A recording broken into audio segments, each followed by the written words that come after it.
all who call on His holy name will find their way, will feel no shame. Only those who follow the truth within, obey the Father, that's where life begins. Oh, the loud voices, they lead astray, but Jesus is the truth, the only way.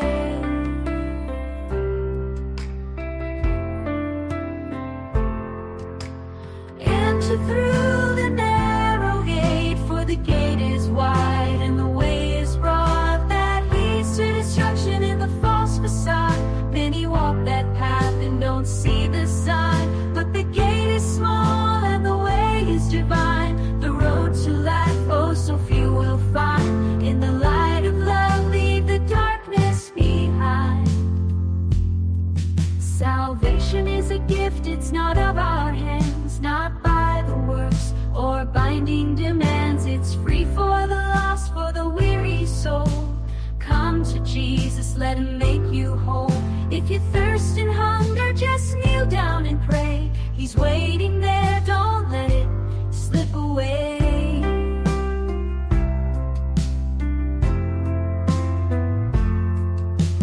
Enter through the narrow gate, for the gate is wide and the way is broad that leads to destruction in the false facade. Many walk that path and don't see the sign, but the gate is small and the way is divine. The road to life, oh, so few will find. In the light of love, leave the darkness behind. Enter through the narrow gate, for the gate is wide and the way is broad that leads to destruction in the false facade. Many walk that path and don't see the sign, but the gate is small and the way is divine. The road to life, oh, so few will find. In the light of love, leave the darkness behind. In the light of love, leave the darkness behind.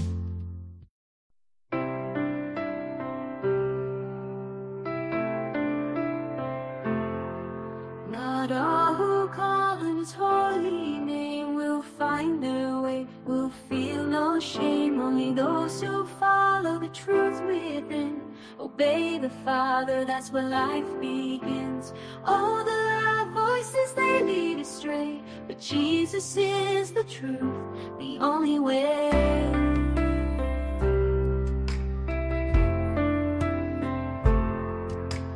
Enter through the narrow gate, for the gate is wide and the way is broad that leads to destruction in the false facade.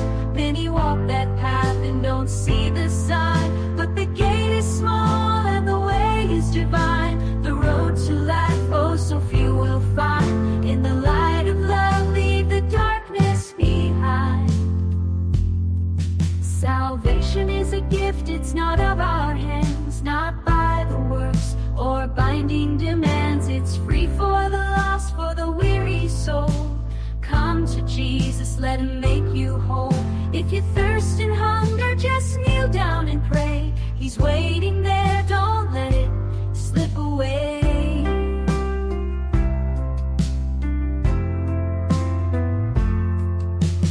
Enter through the narrow gate, for the gate is wide and the way is broad that leads to destruction in the false facade.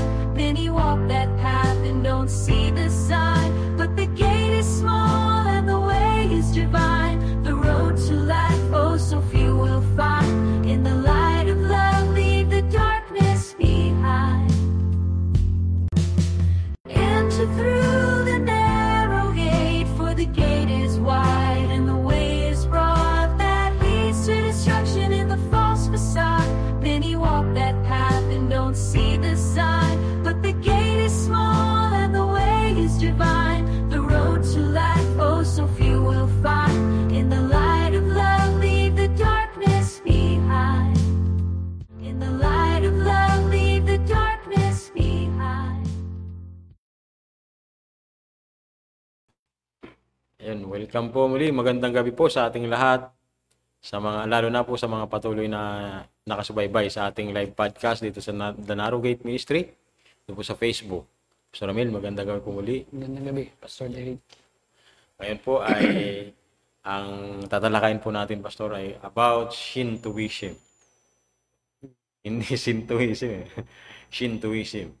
Ano po ba yung pinagmula nitong religious belief na ito? At paano po ito nakaka-impluwensya sa mga tagasunod po, Pastor? At saan alin po yung bansa ba na sumusunod dito sa pananampalatayang ito? Mayroon pong iba, yung iba kasi mayroong Confucianism, may mga ism eh. Yung nakaraan po, tinalakay na po natin yung katulad po ng Buddhism. Ngayon naman, Shintoism po. So, ayan, tatakain po natin. Yung word na Shinto o Shinto ay galing sa Shentao. Chinese word na Chinese pala po, no? Shentao. Ginawa lang Shinto, pero yun, originally ay Shentao sa China. At ang ibig sabihin ng Shentao ay the way of the gods o ang daan ng mga Diyos. Wow, marami pa lang Diyos ang piling ito.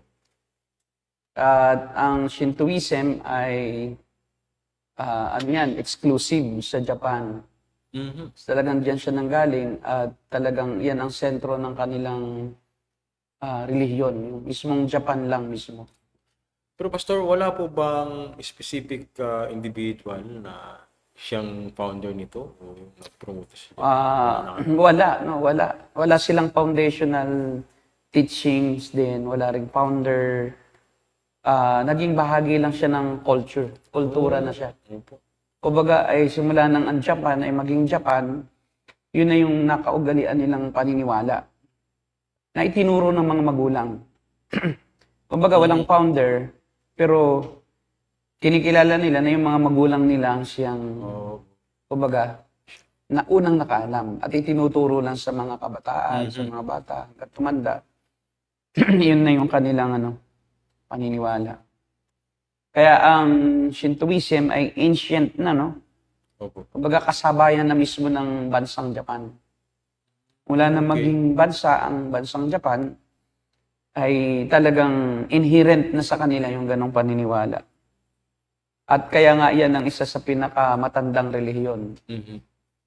Pero hindi siya masyadong kilala sa ibang bansa kasi nga purely Japanese lang talaga yung nagtataguyod niyan o yumayakap sa mga kanilang paniniwala at mga kasanayan.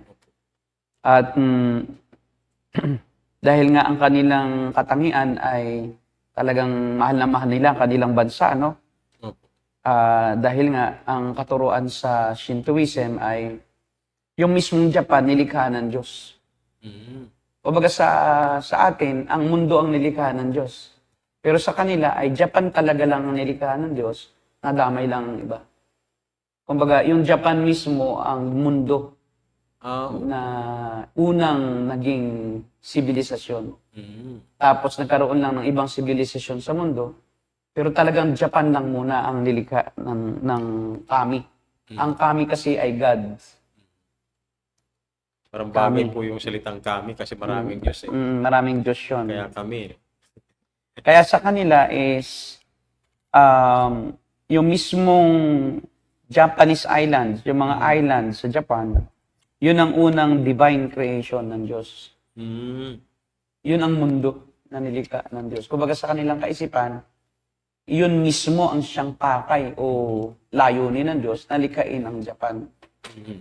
At dahil malaki nga lang ang nilikhang mundo, ay nadamay na magkaroon din ng ibang kumbaga inhabitants, yung ibang panig ng mundo. Pero naniniwala sila na sa Japan nag-umpisa ang sibilisasyon. At kaya nga pinaniniwalaan nila na walang ibang bansa sa mundo ang divine o banal, kundi ang Japan lang. Kaya talagang ang mga Japanese ay nagkakaisa, no? Talagang sila ay mga anak kasi ng Diyos. Sila lang ang anak ng Diyos. Parang kumbaga, kung sa Judaism po, yung Israel kinikilala nila sila sa pinili. Ito namang mga Japanese ay kinikilala nila na sila talaga ang bansa na nilikha ng Diyos. At yun ang dalawa sa fundamental doctrines nila, o doktrina na una, ang Japan ang bansa ng mga Diyos, At ang mga tao sa Japan, ang mga lahi ng Diyos o mga anak ng Diyos na ito. So, kaya mismong ang mga Japanese ay gods, sila ay Diyos. Kaya sila ay mataas ang pagtingin sa sarili at maliit ang pagtingin sa ibang tao sa mundo. Kasi kami lang ang mga anak ng Diyos. Kami lang ang anak ng kami. Kayo hindi. So, yun po yung implikasyon sa kanila. Kaya nga sila ay men and women of destiny. Sila yung mga talagang piling tao na mayroong plano ang Diyos. Tayong mga ibang mga taga-ibang bansa, mga tao sa ibang bansa ay damay lang na damay. At yun ay nakatulong sa kanila upang talagang magkaroon ng unity at lumaban ng hanggang kamatayan, no? Naghaharakiri. Kaysa sila ay pahirapan ng ibang bansa, pag sila'y mahuhuli na sa labanan, ay naghaharakiri o nagpapakamatay. Kasi mataas ang kanilang karangalan dahil sila'y mga anak ng Diyos. Sila yung mga espesyal na tao sa mundo. Kumbaga ang Israel, may ganun ding pananaw, di ba? Na kami lang ang anak ng Diyos, sila din, ganun din. Kaya pala, ganun na lamang ang kanilang dedikasyon sa kanilang Dedicated sila sa trabaho, dedicated sila sa kanilang mga pamilya, dedicated sila sa kanilang mga industriya, sa kanilang mismong mga political na affiliations. Talagang pag naging membro yan ng isang political party, talagang mamamatay yan doon. So mayroon silang mga integridad na tao. Pero yun nga lang, ang integrity nila ay nakabase sa maling paniniwala na sila'y Diyos din. So marami namang mga relihiyon na nag-aangkin na sila'y Diyos din. Yung, halimbawa, Mormons. Ang mga Mormons din ay nag-aangkin na sila'y anak din ng Diyos. At sila nga ay gumagawa ng Diyos eh. Sila ang God makers. So, pag nanganak sila, yun ang nagiging mga Diyos. Diyos din. At nagiging tao rin. Pag sumalin sa yung espiritu ng kanilang ginawang Diyos, na anak nila, so sapi iyan sa isang isisilang na tao. Kaya Diyos din yung taong yun. Anak yan ng mga Mormons. Kaya sa paniniwala din ng Mormons, tayo yung mga anak nila. Sila ang Diyos mismo. Ito namang mga Japanese, ay sila din ay Diyos. At sila yung mga anak ng kami, ng Diyos. Sa Japan kasi ay may 8 million gods. 8 million. Marami, nakakalito. Yung symbolic naman na 8 ay parang countless lang. Sa kanilang number na 8 is uncountable. Kumbaga, hindi lang eksaktong 8 million, marami pa sa 8 million. Pero yun yung kanilang, kumbaga, taguri sa bilang ng kanilang mga Diyos doon. 8 million. At walang founder, walang sacred writings. Di ba tayo may Bible? Ang Mormonism ay mayroong Book of Mormons. Ang Jehovah's Witnesses ay may Bible at saka Watchtower Society. No? Ang Iglesia may pasugo at saka Bible din na sarili nila. Yung kay Lamsa, George Lamsa translation, yun ang kanilang preferred translation. Ang mga Jehovah's Witness naman, yun nga, may Watchtower Society at may Bible na yung King James, ang tawag dyan, New World Translation, NWT. Ang Mormons naman, may Book of Mormons. Ang Sabadista ay mayroon namang yung tinatawag niya kay Ellen G. White, no, na mga libro. No? At itinuturing din nila na iyon ay banal din. Ang mga Japanese, wala. Wala po sila, no? Wala silang Bible. Cultural. Kaya nga sabi ko nung nakaraan, pag ikaw ay tumalikod sa relihiyon ng mga Hapon na Shintoism, ay tinalikuran mo na rin ang iyong pagkatao at ang iyong pamilya at ang iyong kultura, pati ang bansang Japan. Kaya nga napakahirap pasukin, no? Ang Japan, ang Ebanghelyo. Mahirap silang paniwalain kasi nga may sarili silang mundo eh. May sarili silang Diyos. So pag nag-introduce ka ng Diyos na si Yahweh, karibal nila yon. Iyon ay kasinungalingan. Grabe, no? Talagang rooted talaga yung ano nila. Deeply rooted. Kaya lang bilib. Kaya mabilis din ang pag-unlad. No? Kasi pag ang tao, ang isang nasyon o isang bansa o isang grupo ng tao ay nagkakaisa sa paniniwala, ay talagang mabilis ang kanilang paglago sa kanilang kaalaman at maging sa kanilang pamumuhay, paraan ng pamumuhay, at saka yung teknolohiya. Kasi nga, nagkakaisa sila. Opo. Hindi po pastor siya katulad dito sa atin, no? Na maraming mga faction ng religion, marami dito mga sect. Nakaka-apekto po yun. And sa Japan, dati ay Shintoism lang. Pero napasok ng Buddhism ang Japan. Pasok din ang Buddhism. Kaya at least 40% ngayon ng mga Japanese ay naniniwala rin sa Buddhism. Hindi lang pure na Shintoism. Although sila ay Shinto rin, pero nagpa-practice din sila ng Buddhist practices. Pero yung 60% purely talaga Shinto lang. Ayaw nilang kumbaga tanggapin yung mga practices ng mga Buddhist. Pero interchangeable na ngayon, no? Parang kasi malaya ang Buddhist na kumbaga tinatanggap ang Shintoism. Bagang inihahalo. Kasi ang Buddhism ay polytheism din. Opo, Animistic din, di ba? halos parehas lang din sila po. Kaya ang pagkakaiba, ang Buddhism may reincarnation. So ang Japan walang malinaw na katuruan. Kung mamatay sila, magre-reincarnate ba sila. Pero ang nangyayari, magiging Diyos sila. Magiging Diyos sila. Hindi sila magre-reincarnate sa panibagong katawan. Pero magiging bahagi sila ng kami. Kaya, Diyos na sila. Kaya sila nagpapakamatay lang. Kasi ako naman magiging Diyos eh. Wala namang reincarnation, wala namang paghihirap na patuloy na paghihirap pag namatay. Yun yung kaibahan niya sa Buddhism. Pero dahil nga sa hinalo-halo na ng Buddhism, inihalo na yung belief nila sa Shintoism, mayroon yung mga Japanese, of course, na dalawa na rin ang paniniwala. Pero hanggang doon lang, walang ibang, mahirap makapasok ang ibang reliyon. Kapag may naging Christians doon, ng mga Japanese, talagang very thankful sila na ganun pala. Hindi pala tunay na Diyos ang kami namin, yung mga dinidiyos dito. Pastor, sa Japan kasi meron din kaming yung anak-anak namin na nandun. Nakakadalo sila ng church, pero puro Pilipino. Yun nga ang problema. Kasi nga, ay bawal ang mga Hapon na mag-join sa ibang relihiyon. Kaya nga kahit may born again doon, yung mga pumupunta lang din ng mga na-born again. OFWs. OFWs, mga Pinoy din. Kasi wala silang, kumbaga wala silang madadaluhan, so nagsasama-sama lang. Wala namang Christian church na Hapon na pure-blooded na ang nangunguna. Well, maaaring mayroon na, no? Pero 0.1%, no? Sabi nila sa survey na yung population ng Japan ay 0.01% lang yung nakakarinig pa lang, hindi pa yung Christian talaga. Nakaging Kristiyano talaga. Ibig sabihin kasi ang mga Japanese, ayaw makipag-Bible study yan. Ayaw makinig sa ibang religion yan. Pag ikaw ay hindi Japanese, hindi ka papaniwalaan yan. Ngayon, may mga nagiging Kristiyano na Hapon, pag nagkaasawa ng Christian na Pilipina, gano'n. Yun lang ang parang nagiging paraan para natuturuan ng asawa ng kanyang pananampalataya. Ganon din naman, di ba? Kaya nga ang Diyos na si Yahweh, ang Diyos natin, Ama ng Panginoon Jesucristo, ayaw talagang makipag-asawahan ang mga Israelita sa ibang bansa kasi ang nagiging channel ng false teachings ay yung kapartner.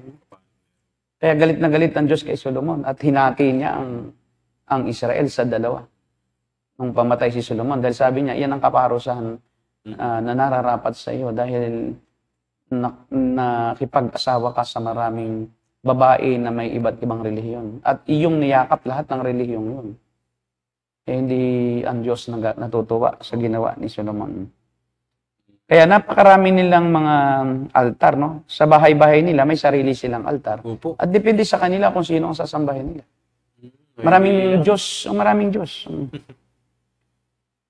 Pero ang pinakamataas ay si Amaterasu.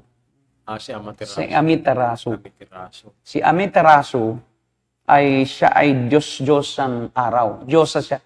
Diyos ang araw. Yung araw sa kanila dinit. Kasi diba kaya ang Japan ay House of the Rising Sun. Because si Amaterasu, yung araw. Siya ay Diyos. Lahat ng objects sa mundo, sinasamba nila. Even puno, mayroong spirit. Kasi ang concept ng kami, may supernatural power na espiritu, na Diyos yun, na nakasapi sa lahat ng bagay, hayop, lugar. Kaya may sa isang lugar, mayroon doong dedicated na Diyos na doon lang siya. Kumbaga, yun ang domain ng Diyos-Diyosa na ito. Para din Pilipino, nung bago pasukin ng Kastila, ganun din tayo. May anito sa dagat, may anito sa bukid, may anito sa palayan, may anito sa parang, may anito sa ilog, bukid. Lahat may anito, may spirit beings. Yung kami, spirit beings din yun. Na pinaniniwalaan nilang supernatural yun. May kapangyarihan yun. Pero tawag po ba nun yung pantheism? Pantheism. Panentheism. Lahat ay Diyos. Yung isa po, All. panentheism naman po yung isa. Pantheism. Yung isa ay lahat ay pwede, lahat ay Yung Diyos. isa naman, polytheism. Oo po, politheism. Pero basically is pantheism ang Ang Shintoism. Shintoism. Lahat ay pwedeng Diyos. Kaya uncountable. Uncountable. Kaya pwede rin silang maging Diyos pag namatay sila. Magiging espiritu sila. At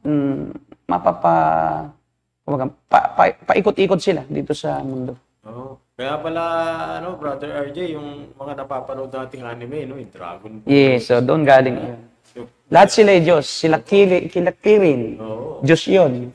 Na napupunta sa isang parang celestial na planeta. Tapos nakikipag-usap sa Diyos. So kami sila kami. May sila mga kami. Di ba? Kami, Hawe, Wave. Di Diyos yun. Kumbaga, kapangyarihan yun ng Diyos. Wave. Kami, Hawe, Wave. The power of gods. Yun pala ang... Yun yung wave na power yun. Diba? Kaya kahit mamatay sila, hindi namamatay. O kahit na malusaw, buhay pa rin. Malalakas talaga. Mga Diyos. Kumbaga walang katapusan Oo. ang buhay nila. Parang pagalingan na lang ng pangyari. Pataasan na lang tayo. Parang si Vegeta, Oo. tsaka si yung sumisip-sip ng si Cell. kaluluwa. Si Cell. Si Cell ba yun? Opo. Alam mo Parang pag-iyata po tayo. Para nanonood ka rin. Nakita mo sa mga yung paniniwala ng isang bansa ay naipapahayag nila sa kanilang mga arts, Opo. sa movies, sa sining, sa paintings. Kasi yun ang nagiging medium para sila mag-share nung kanilang. Ngayon, unaware naman tayo na nasa salinan na pala tayo ng mga katuruan nila.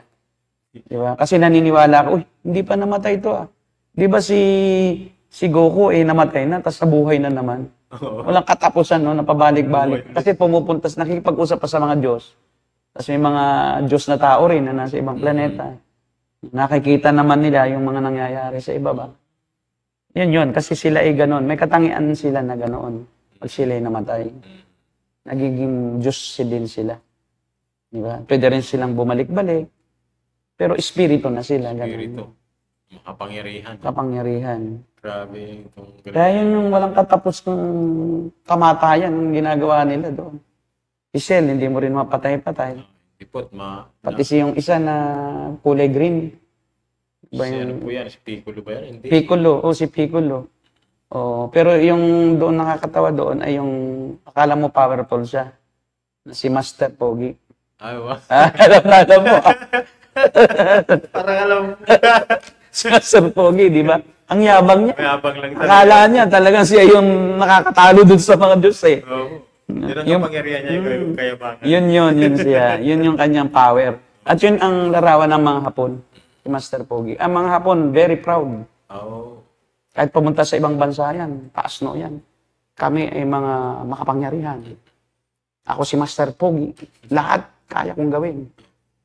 Yan. Tatalunin ko ang mga ano. Magagalang po sila. Magalang sila kasi depende sa iyong kumbaga buhay na sa lupa, sa iyong moralidad. Yung magiging antas din ng iyong pagiging Diyos. Yung power mo rin, nakadepende rin kung ikay mabuti-buti. Mas powerful ka doon sa masama. Di ba? Doon yung difference na kailangan magpakabait para may power kang mas marami. Ganun. Kakaiba yung kanilang... Medyo matindi po ito, Pastor, sa Buddhism. Mas matindi ito.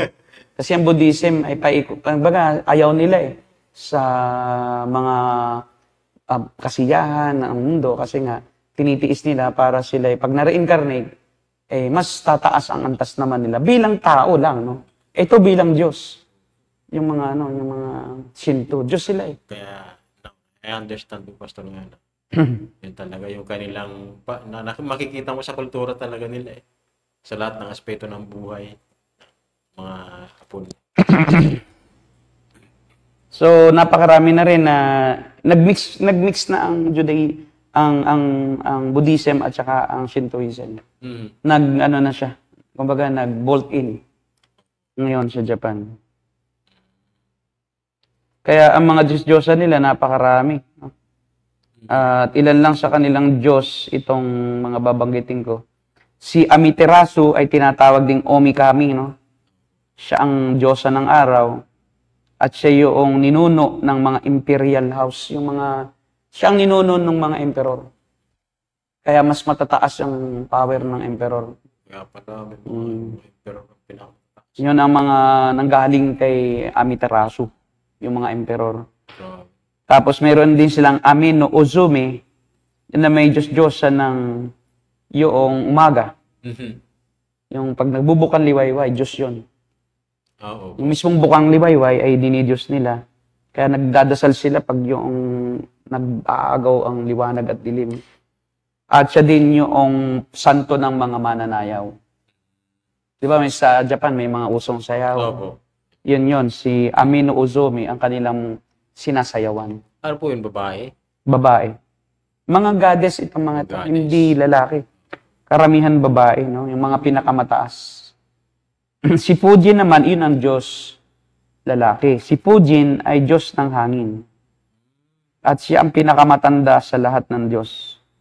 Isa sa pinakamatanda sa lahat. Kaya sinisilang ang Diyos nila eh. Kaya yun ang isa pinakaunang Diyos. At siya ay naroon ng likain ng kami ni Amaterasu ang mundo. Naroon siya. Parang siya ang Diyos anak. Kumbaga, si Fujin, si Jesus Christ, si Amaterasu ang God mother nga lang kasi babae. Parang siya ang God the Father.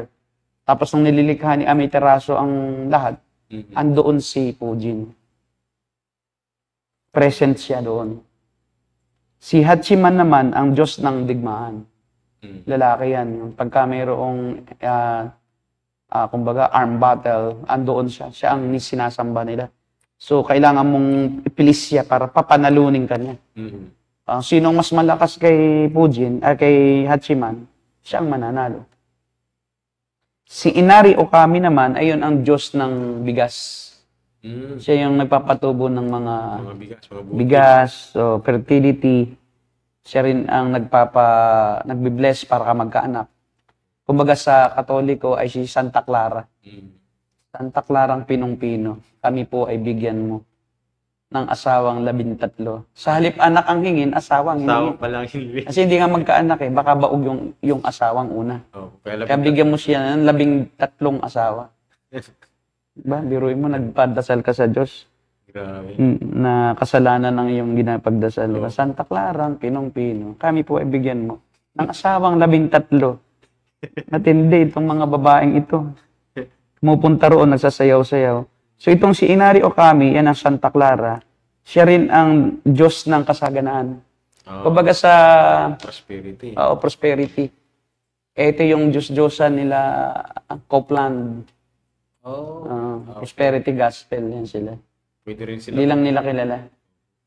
Pwede rin sila pumunta sa Japan, Pastor. Pag di sila doon pinupog ng kasi Diyos din kayo, Diyos din kami. Bakit hindi ka naman Hapon eh? Kalabang ka, di ba? So, kakamihawi wave ka. Wala doong nakakapunta. Kita mo, ang mga prosperity gospel, hindi makapag-evangelistic crusade sa Japan. Walang manonood eh. Ibang Diyos ang dala mo. Saka hindi pwede doon yung magdala ka ng ibang reliyon. Sa public, magturo ka, bawal. Mag-street preaching ka doon, walang makikinig sa'yo. Kasi Diyos na kami, ba't mo pa kami gagawing tao? Diba? Ililigtas mo pa. Ililigtas pa lang kayo. Kami, Diyos na eh. So, mahirap paniwalain sila. Si Izanagi, hindi Isagani, Izanagi, siya naman ang ninuno ng ibang Diyos. At siya din ang ninuno ng isla na Japan Island. Islands pa sa Japan. Siya ang pinanggalingan. So, kung nilikha ni Amaterasu, ay dinilikha niya muna si Izanagi. Kasi siya yung lolo ng mga Hapon. Si Izanami naman ay kapatid at asawa ni Izanagi. Nakakatawa to, no? Kapatid niya, pero asawa din niya. Kapatid na asawa niya, si Izanami, at siya naman ang lumikha ng life and death, yung cycle. Asawa? Yan yun, no? Mga Siya Japanese pala, gods. Yan yun. Kaya yung mga pinapanood ninyo, mga Japanese anime, yan yung mga Diyos-Diyos nila. Di ba? Kaya Ano to? mayaman ang kanilang kultura. Mayaman sa Diyos. Mayaman sa Diyos. Si Ninigi no Mikoto naman ang lolos sa tuhod ng unang emperor ng Japan. Yung pinakaunang emperador. Great-grandfather niya. Si Raijin ay Diyos ng pagkakumukulog at kumikidlat. Siya yun. Si Raijin yung nagpapagkulog at kidlat. Ramen. Sarap yun, ramen. Ay, hindi, Raijin pala. Ramen pala yung pagkain. Si Ryujin naman ang Diyos na dragon. Ryujin, ano? Yan, no? May dragon dyan, no? Yan, no? Ayun. Si Ryujin yan. Ryujin, no? Oo. Ryujin. Siya ang kumokontrol sa mga alon. So, pag lumaki ang alon, nawala ng control yan, si Ryujin. Pero lagi po nagkaka-tsunami sa kanila. Kaya nga, yun si Ryujin, nawala ng control. Makikita mo rin, dahil sa dami ng Diyos sa Japan, ang Japan ang sentro ng ng lindol. Opo. Makikita mo may curse din ng Diyos. Lindol at saka... Dahil nga ang Diyos ay galit sa mga Diyos-Diyosan. Kaya kita mo, hindi mapigilan ng Diyos-Diyosan nila na si Ryujin ang mismong mga malalaking alon, tidal wave. Pero sa kanila iyon, nagalit kasi. Nagalit kasi si Ryujin. Pero pastor, nakakawa ang Japan, mga tao sa kanila. Kasi hindi sila safe. Hindi, talagang hindi. Kaya ako talaga, yun ang burden ko nung ako'y nag-aaral pa sa PBTS. Every summer kasi doon ako nagsa-summer. And I took up missions. Challenge kami ng aming professor na ipinakita niya yung mga sitwasyon sa ibang bansa. And then dito ako na-focus sa Japan. Nalaman ko nga na ganyan na halos wala talagang Kristiyano. Mayroong isang city, walang kahit isang Kristiyano doon. At saka may mga nag-mission na roon, pero talagang hindi mo ma-penetrate. Dahil cultural siya Cultural. Parang na sila iisa na ang relihiyon at saka ang kanilang lahi. Pareho na yun. Pagka nag-iba ka ng relihiyon, mag-iiba ka ng lahi. Hindi ka na Hapon. Itatakwil mo ang iyong sarili bilang Hapon. Si Suijin, may God of Water, yun yung may hawak ng tubig.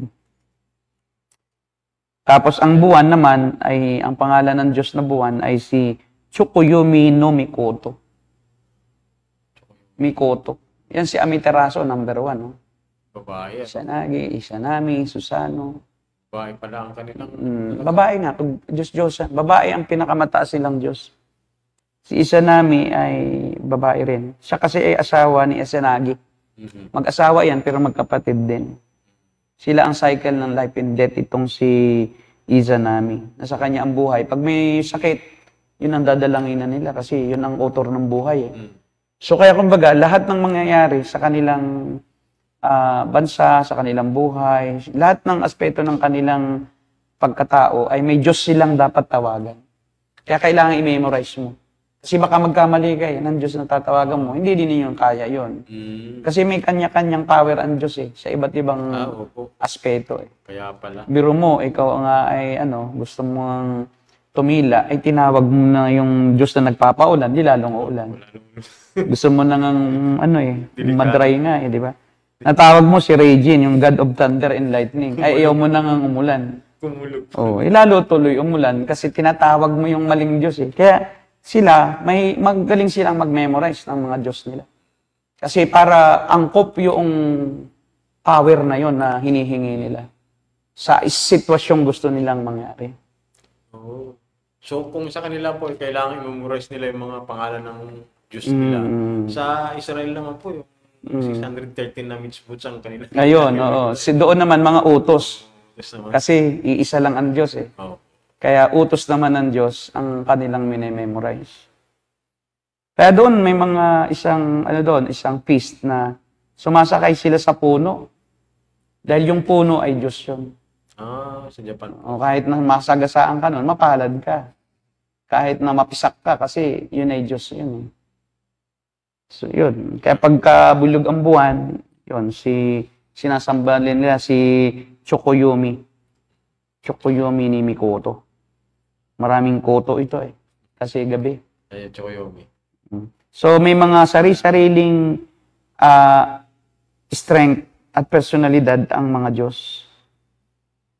So sila nag-i-interact din sila nakikipag-usap din sa isa't isa. Yan. Tapos nakikipagkaibigan at naglalaban-laban din. Hindi sila, yung mga Diyos na yan. Kaya pag nagkakagulo sa mundo, yun yung mga Diyos-Diyos na yun. Kaya yung mga forces nila, yung kapangyarihan at kalikasan nila, nagmi-mix o nagmamatch o hindi nagmamatch. Pag hindi nagmatch, magkakagulo. Kaya lumilindol. Kaya pala lagi nag-aaway sila. Nila Kaya yun ang problema. So napakaraming Diyos, no? Talaga naman. At may kwento yan, May kwento yan. Bawat Diyos yun, may story yun ang pinagmula. At may mga story iyon ng kanilang mga accomplishments. Tapos binabasa nila iyon. At pwede lang mag-imbento kasi nga wala silang standard yung source ng supreme kumbaga pamantayan. Secret na nila. Kumbaga wala silang standard ng katotohanan. Kaya pwede ka lang magkwento-kwento. Lahat yan ay puro kwento lang nila na matatanda. Diba? Parang Pilipino rin, no? Nung tayo hindi pa Kristiyano. Sabi ni Lolo, wala ka sa lolo ko. Sabi niya, ganyan, wala ka sa lolo ko. Meron daw ganyan. Yung mga kwentong barbero ng mga lolo-lolo. May Diyos na ganyan, na si malakas, si maganda daw, galing sa kawayan, o mayroon daw nabiyak na kawayan, nakita si malakas, si maganda. Diba? Doon daw galing ang mga tao, mga Pilipino. Diba? So, yun ang mga Pilipino, paniwalang-paniwala. Kaya parang sinasamba nila yung kawayan. Ayaw nilang pumutol. Kasi baka naroon ng kapwa nila mga tao rin sa loob. Ay kung masugatan mo. Pagbiyak mo, nasugatan mo. Kaya dahan-dahan pagbibiyak ng kawayan. Yung ginaganon lang. Hindi mo talaga tinataga hanggang ibaba. Kaya ganoon yung Pagka dito mo lang siya tatagain sa pinaka-itaas, pipilak-pilakin mo lang. Diba? Kasi baka mataga mo siya. So yung mga paniniwala ng mga tao ay kumukontrol sa kanyang galaw. Kaya talagang may napakalaking ambag ang ating pinaniniwalaan at yung ating pamantayan ng katotohanan sa ating pamumuhay. Kaya kita mo kung isang doon, uso rin doon ng yung di ba, doon na galing yung mga tinatawag natin na mga yung kriminal, yung mga yun. Yung isang yakuza, yung mga gang. Diba? Pag pinanood mo ang mga pelikula sa Japan, grabing patayan. Malulupit. Basta ang kanilang supreme na kaugalian ay yung pride. Kailangan ikaw malaki ang tiwala sa sarili mo. Huwag kang paaapi. Yun ang kanilang, kumbaga, dignified characteristic. So yan din po yung standard ng kanilang morality. Yung kanilang pinaniniwalaan.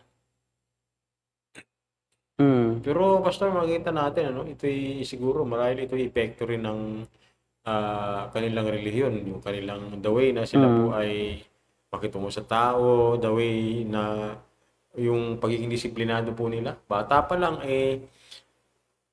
dinidisiplina nila. Tinuturoan ng tamang pakikitungo sa tao, mga bata, sa paaralan. Yun sa atin po, Christian country tayo, pero sabi nila, Christian Kasi nga, yung pride nila, gusto nilang sila maging independent. Kaya, yung mga bata doon, walang janitor sa mga school. Wala ring cook. Ang mga bata na rin ang nagtatrabaho. Sila naglilinis ng kanilang classroom. Sila nagluluto. So may kanya-kanya ng task, bata pa sila. Tapos, pag sila lumaki na, independent sila. At ang sa kanila is pagalingan. Kaya sila pagalingan. So kailangan magaling. Kaya kita mo yung mga pelikula ng mga Japanese film, laging laging ang paksa yung pambubuli. Kasi nambubuli sila kasi papakita nila malakas sila. Yun naman binubuli, gaganti yun. Isang araw, maghihiganti siya. Magiging siyang ninja. Diba? Opo, magiging ninja. Tapos nawawala na lang. Wala na lang bigla. Mayroong isang pelikula yung Izumi, yung Japanese film na Izumi, na yun ang settings noon ay panahon ng mga emperor, na silang mga magkakaibigan, tinrain sila. To the point na akala nila nung trained na sila na talaga yung pipiliin na kumbaga mga warrior. Ang last test sa kanila, sila magpapatayan. Yung mas malalapit na magkaibigan, siya ngayon ang paglalabanin. Matira matibay. Kumbaga talagang baliwala sa kanila yung pagpatay. Basta't manalo. Mas mananaig sa kanila yung walang sacrifice. Ako dapat ang manalo. At talaga nagpatayan sila. Later on, ay si Izumi ang nagiganti. Laban doon sa para doon sa mga kaibigan niyang pinatay. Parang tragedy, no? Tragedy. Siya po ang nakapatay sa mga kaibigan niya. Siya, napatay din niya mga kaibigan. Tapos siya Pero pinatay din niya yung boss niya. Kasi na-realize nila na talagang mali. Mali ang pinagpapagawa sa kanya. Grabe pala. Hanggang sa nakaharap niya yung pinakamagaling na mag-espada na lalaki na nakaputi na may hawak na rose. Kasi maganda rin mag-explore kasi ng mga makikita mo na kung ikaw ay theologically oriented. Mapapansin mo sa mga pelikula nila yung lumalabas yung kanilang belief system. Mapapag-aralan mo na bakit ganoon nangyari. Kasi meron silang paniniwalang nakasingit doon o naka-embed doon sa kanilang pelikula. Tama. Tinama sa mga Buddhist, malungkot. Laging ang tema nila sa huli parang parang hopeless. Puro hopelessness. Talagang yun nga, may epekto po talaga sa kanilang mga ginagawa. Kanilang religion.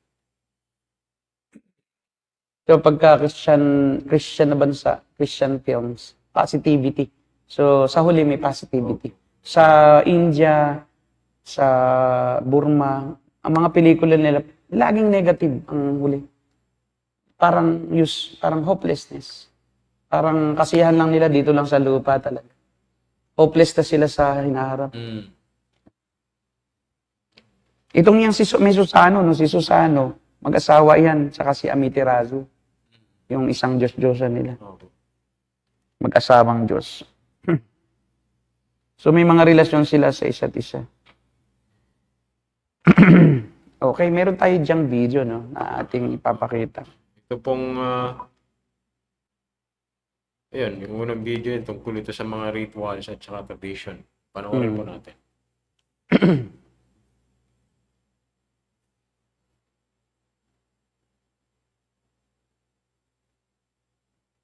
What you need to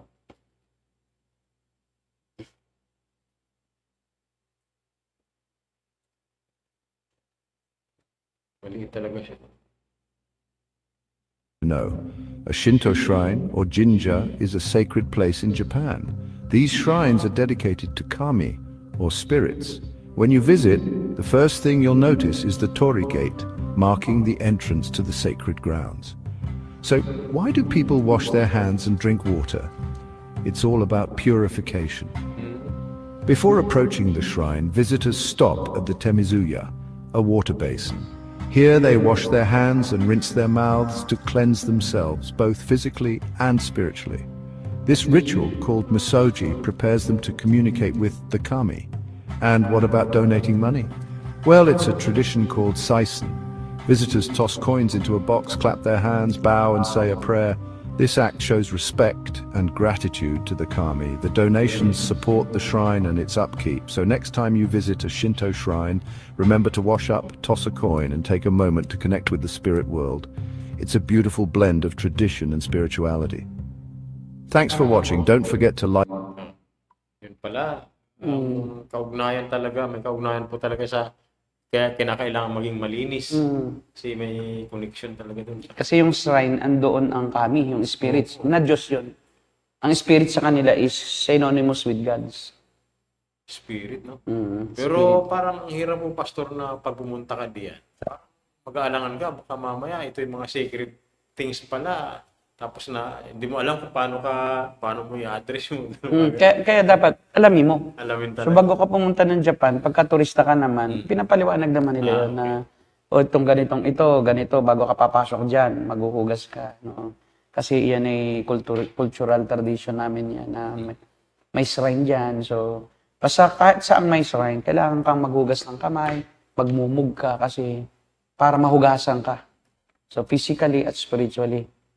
So, kailangan kang manalangin na ikaw ay gabayan ni kung sino mang Diyos na nandyan. No?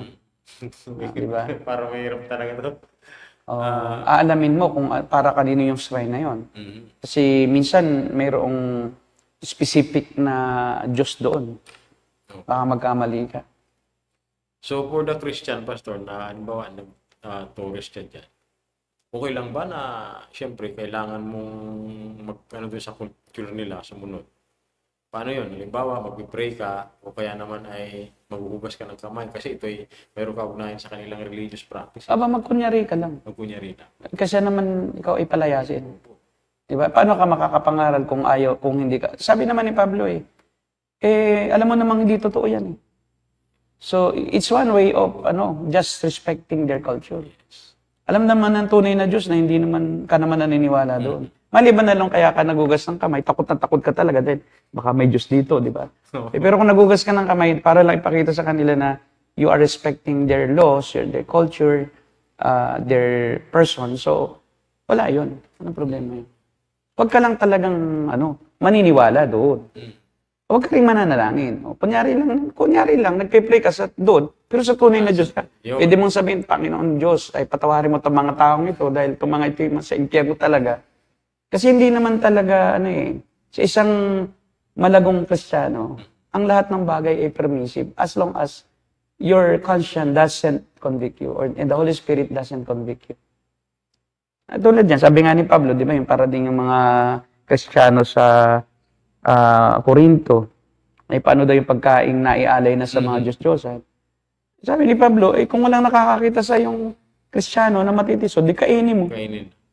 O di ba malay naman ng mga hindi Kristiyano na alam mo na mali yung ginagawa nila na yun na wala naman talagang Diyos na totoo, hindi naman totoo talaga yung Diyos nila Iisa lang naman ang tunay na Diyos. Sabi po ni Pablo yan. Di ba? Sabi ni Pablo. Pero kung may matitisod naman sa'yo at baka isipin na ikay sumasamba doon, kasi hindi nila nakikita yung pananaw mo sa kasaloobin mo Akala nila naku, sumasamba pa rin ito sa Diyos-Diyosan na si Diana. Kasi kumakain ng inihandog kay Diana. Di akala nila pag kumain kayo, magkakasala ka, di wag kang kumain. Kaya kung halimbawa, hainan ka, pagkain, at wala namang nakakaalam, na kay Kristiyano, di kainin mo ng kainin. Di ba? Lalo pag gutom Lalo pag gutom. Kaya yung mga piyestahan na ganyan, like sa Quezon, kasi kaya ayaw ko lang pumunta dahil may nakakaalam na Kristiyano ako. Tapos nang judge sila na, uy, baka si pastor pala, Pastor pa naman. Sumasamba pa pala ito kay San Marcos. Di ba? Yun, nakakala nila ganon. Kaya umiiwas ka lang. Pero kung nasa isang foreign land ka, wala naman nakakaalam na Christian ka, at kung ikaw naman ay hindi makikisama, iiwasan ka. O di, habang umakain ka, alam naman ng Diyos ang puso mo na kinakain mo yon dahil gutom ka. Hindi dahil naniniwala ka doon. Diba? So, it's a matter of conviction. So, yun yung ibig sabihin na pinalaya na tayo talaga. Manatili tayong malaya. Ang ibig sabihin ng kalayaan yon ay hindi yung paggawa ng kahit ano, kundi yung alam natin ang katotohanan. Kaya hindi tayo alipin ng kasinungalingan. So when you do something, that is believed by somebody that is immoral, kahit hindi, malaka ka pa rin gawin yun. Kasi siya ang nagsasabing immoral yun eh. Yung pagkain ng inhandog sa kung kanino man eh. Pero alam mo naman sa sarili mo na hindi ito kumakain dahil doon sa Diyos-Diyos ang yan. At wala namang kwenta yung Diyos na yun eh. O di kumain ako ng kumain. So malaya ka. Yun yung kalayaan sinasabi. Spiritual yun na kalayaan. Hindi yung kalayaan sa physical o kalayaan sa moral na trabaho na gawain. O kahit immoral, malaya kang gawin. Kundi yung kalayaan sa spiritual na hindi ka naalipin ng mga maling paniniwala. Eh, ginagawa nila mga kalayaan sa paggawa ng kahit ano. Hindi ganoon yung kalayaang Kristiyano. Ang kalayaang Kristiyano ay kalayaan sa spiritual. License. Na alam mo ang katotohanan at alam mo kasinungalingan at hindi ka pa alipin sa kasinungalingan. Hindi ka pa aapekto sa kasinungalingan. So, ayun na po. May isa pa pong video, Pastor. Okay. Video na. Ito, about pa rin doon, karugtong pa rin siya.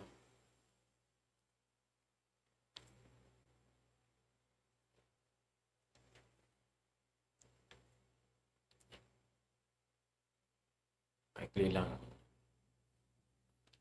Ancient religion of Japan holds a treasure trove of unique rituals that many still don't fully understand. For instance, the practice of purification before entering a shrine, known as Temizu, symbolizes the cleansing of both body and spirit. Moreover, the reverence for kami, or spirits, highlights a profound connection between nature and spirituality in Japanese culture. Interestingly, contemporary Japan sees a resurgence in these traditions, blending them with modern life, similar to how people embrace mindfulness today. Furthermore, the practice of celebrating seasonal festivals, like Hanami, mirrors our current appreciation for nature, showcasing how ancient beliefs seamlessly integrate into modern lifestyles. Shinto, the Ayan. Dahilan, kaya hindi sila pumuputol ng puno at hindi nila ginagalaw yung kalikasan, eh dahil Diyos yun eh. Hindi dahil gusto lang nila aesthetic, maganda. Hindi. Embedded sa kanilang sistema na yung puno, Diyos yan. So kakita mo ang mga forest doon, talagang inaalagaan nila. Kasi ano yan, mga spirits yan na kailangan nating igalang, kailangan nating na bigyan ng kaukulang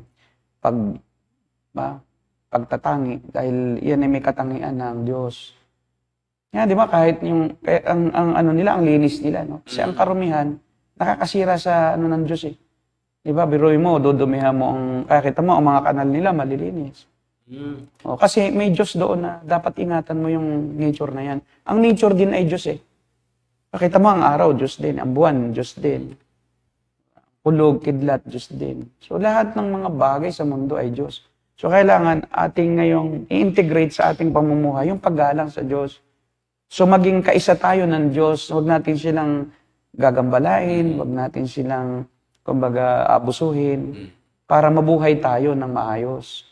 Kasi naniniwala din sila doon sa pag ikaw ay mabuti sa kalikasan, mabuti rin ang kalikasan sa iyo. Yun nga lang, yung tidal wave, hindi nila kaya na iyo, napigilan, no? Kahit di ka magputol ng puno, oo nga, hindi masyadong bahain sa Japan. Ang problema, nasa Ring of Fire located yung bansa. Ito naman ang tanong ko, ba't naman doon nilikha ng Diyos? Doon sa Ring of Fire naman, di ba? Talagang yung Diyos nyo is hindi marunong. Lilikha ka rin lang si Amaterasu ng bansa na para sa kanya, doon pa inilagay. Sa Ring of Fire. Di ba? Dapat doon niya inilagay sa magandang lugar na hindi masyadong lilindulin, di ba? O ano yun? Kaya, tinan mo, talagang salungat din sa kanilang paniniwala yung nangyayari sa kanilang bansa. Kasi nga, kasinungalingan lang dati. Kaya, nakakaawa talaga ng mga Japanese. Ngayon, hindi po compatible ang biblical Christianity at saka ang Shintoism. You cannot become a Shinto at the same time a Christian because they are, kumbaga, opposite, radically opposite against each other talaga siya. So yung una, yung idea na ang mga Hapon ang pinapaboran sa lahat ng bansa ay sinasalungat ang katuruan ng Biblia na ang mga Hudyo ang pinili ng Diyos, hindi Hapon. So it is the Jews who are chosen by God, not Japan, or not Japanese people, in not Japan.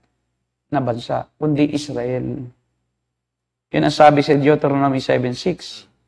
For you are a people holy to the Lord your God. The Lord your God has chosen you out of all the peoples on the face of the earth to be His people, His treasured possession. So ang Israel, ang tunay na pinili ng Diyos. At sila talaga ang bayan ng Diyos. So, peke ang Japan. Hindi sila ang bayan ng Diyos.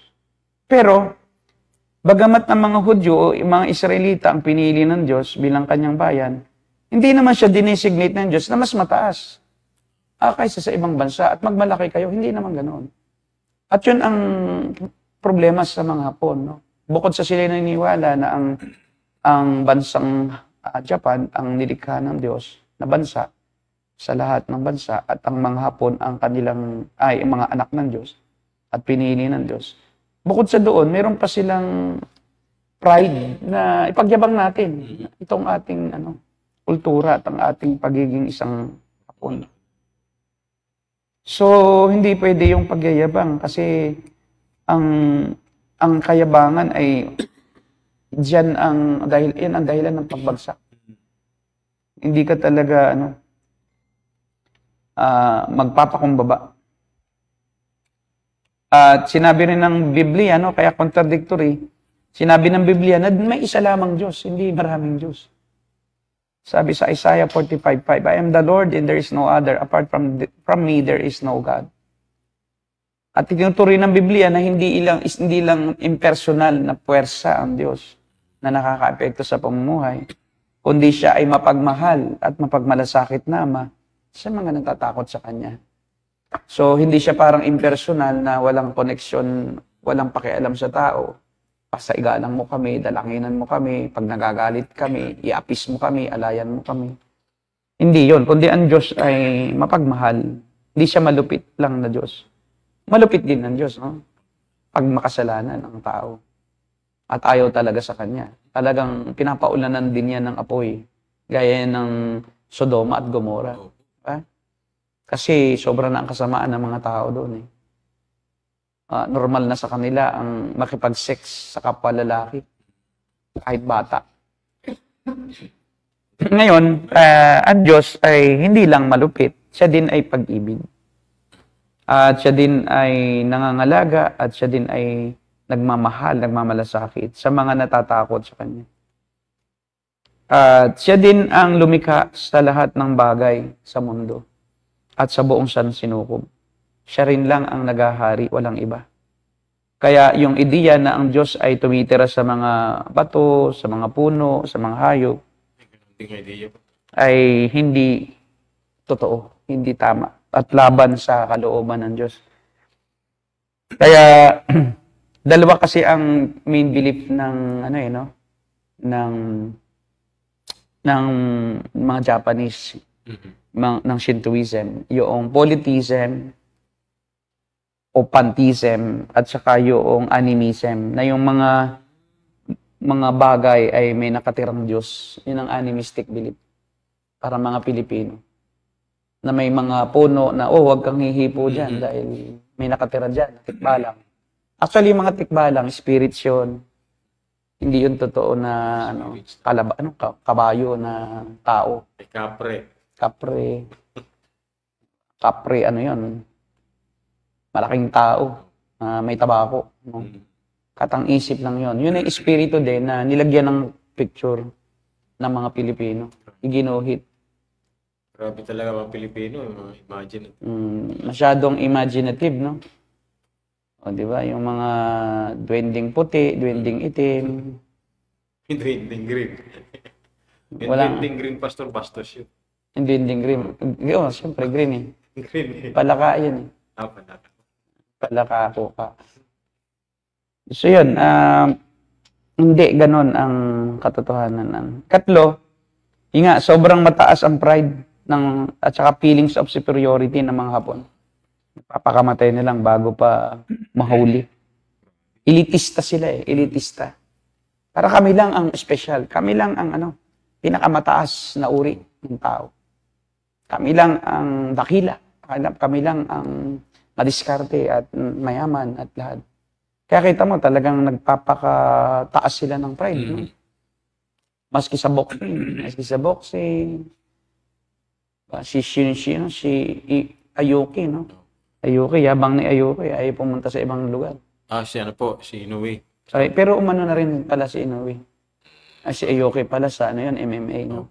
Si Shinya. Nanonood pala po kayo. Di ba? Di ba? Si Pulayang, tinalo ni Pulayang, di ba? Ikaw naman, nanonood ka rin pala eh. Malaya naman tayong manood, wag lang tayong paalipin. At huwag tayong paapekto. Sports lang yan. Sports lang. Mga pastor nga, mayroon pa nga malaking TV sa church paglaban ni Pacquiao eh. Inuuna pa nga yung panonood eh. Minsan, minimix na eh, no? Kasi baka malate. Yung iba, hindi na pinapatapos yung, nagsiservice ng umagang-maga, no? Para makahabol doon sa live. Grabe. May mga ganon. Ako, hindi ko masikmura eh. Na ganon, naaagahan natin para bibilisan mo yung sermon mo. Kasi kalimitan yan, mga alauna eh, di ba? 12:00, mag-uumpisa. Depende kung maagang matapos yung mga unang labanan, di ba? Kaya yung iba eh, alam namang alauna, binibilisan pa rin. Binibilisan, para makaabot. Para makaabot. So, dinidjust na nila yung yung mga, kasi pride, yun nga, yung pride. May sense of pride tayo. Pagka yung isang kalahin natin, nangunguna sa isang palakasan o sa isang arena, sa chess o sa kung ano man, sa karunungan, sayaw, kanta. Pero wag namang maging gaya ng Hapon na kami lang ang pinakamagaling. Hindi totoo. Tayo rin ay meron ding pride, pero hindi masyado ang Pilipino na masyadong mataas, no? Kasi tayo nga ay itinuruan ng mga Kastila na kayo Indio. Wala kayong alam, di ba? Kaya tinanggap na lang natin. Ayun naman ang mali. Na sumobra naman na humble na mali. Yung pagka-humble na parang basta pag kami Amerikano, dukong-duko, Amerikano to. Di ba? Kaya kita mo, kahit sa mga Kristiyano, na ano ko na-observe. Pag Pilipino ang speaker, walang dumadalo. Pero pagka Amerikano ang speaker, talaga naman, nag-iipon ng pangbayad. At mapapicture lang. So masyadong, yung mayroong, tawag dito, colonial mentality. Hindi lang Amerikano, ibang lahi. Kahit Koreano nga eh. K-pop, ano po pastor? K-pop, grabe, kumakandara pa sa kahit yung mga anak ng pastor. Mga BTS na yan. BTS, mga Koreano, na mga mga artista. Mga, yung mga Koreano na yan. Hindi ko kasi pinapanood yan, yung mga yan. Napapanood ko lang yun sa mga kabataan. Mga BTS Army, mga K-pop dancers. Naalala ko dun sa amin po, pastor, may isang kabataan na hindi siya dumalo ng youth camp. So, parang youth camp. Pero maliit lang naman yung amount ng kanilang registration fee. Pero nag-ipon siya, yung pala ay tumalo siya dun sa pagdating ng mga BTS, mga Koreano. Malaki yung entrance fee, yung registration. At yun talaga ang pinaglaanan niya. Mas pinili niya yung K-pop. Kaysa doon sa gawain.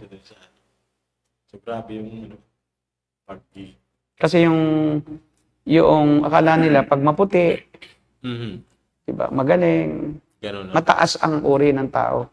Mali. Walang mataas na uri ng tao sa paningin ng Diyos, pantay-pantay lang.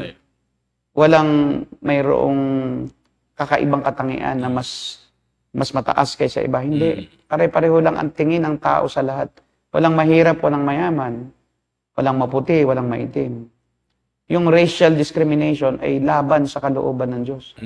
Yung dinidiscriminate mo sarili mo. Actually, pagka ikaw ay may colonial mentality, on the other side, dinidiscriminate mo sarili mo. Kasi mas mataas ang tingin mo doon sa taong yun kaysa sa'yo. Kaya nga ikaw ay alipin ng taong yun. O kaya nga, dalawang kasalanan mo pagka ikaw ay mahiligin sa mga Amerikano. Parang special sila kaysa sa'yo. Meron ka rin tinatawag na racial discrimination against your own race. Bakit? Meron bang mga May mga Pilipino bang hindi kagaya ng mga Amerikano sa talino? Sa theology, meron din naman tayong kakayahang mag-theologize. Huwag nating masyadong dinidiyos ang ano. Ganun na rin minsan eh. Dinidyos Parang na rin. dinidiyos mo, maliit na di. Dinidiyos na rin natin yung mga libro Oo. ng mga Amerikano. At pag may manunulat na Pilipino, ayaw nilang basahin. Ay, author lang yan, Pinoy eh. Diba? Minamaliit talaga yung sarili natin. Kaya kita mo, pag may mga Pilipino na napapa-associate sa mga American ministries, parang tumataas ang tingin ng Opo. kapwa Pilipino. Sumisikat ka dahil may kaugnayan ka na ngayon sa mga Amerikano. Maling-mali yun sa atin, kaya nga tayo hindi umuunlad bilang isang bansa eh. Wala tayong tiwala sa sarili nating kakayahan. Oo, totoo po. Di ba? Kasi nga, yun ang itinuro sa atin ng mga relihiyoso noon na mas mataas na uri ng tao ang mga Kastila. Dapat igalang. Tayo ay mga walang karapatang magbasa ng Biblia. Tayo ay mga kinahabagan lang ng mga Kastila. Dahil sa ganoon, napaalipin na rin tayo. Kahit sa lahat ng aspeto, okay na lang na tayo ay pagnakawan. Yung ating mga kababaihan nung unang panahon, nire-rape ng mga Kastilang, pare.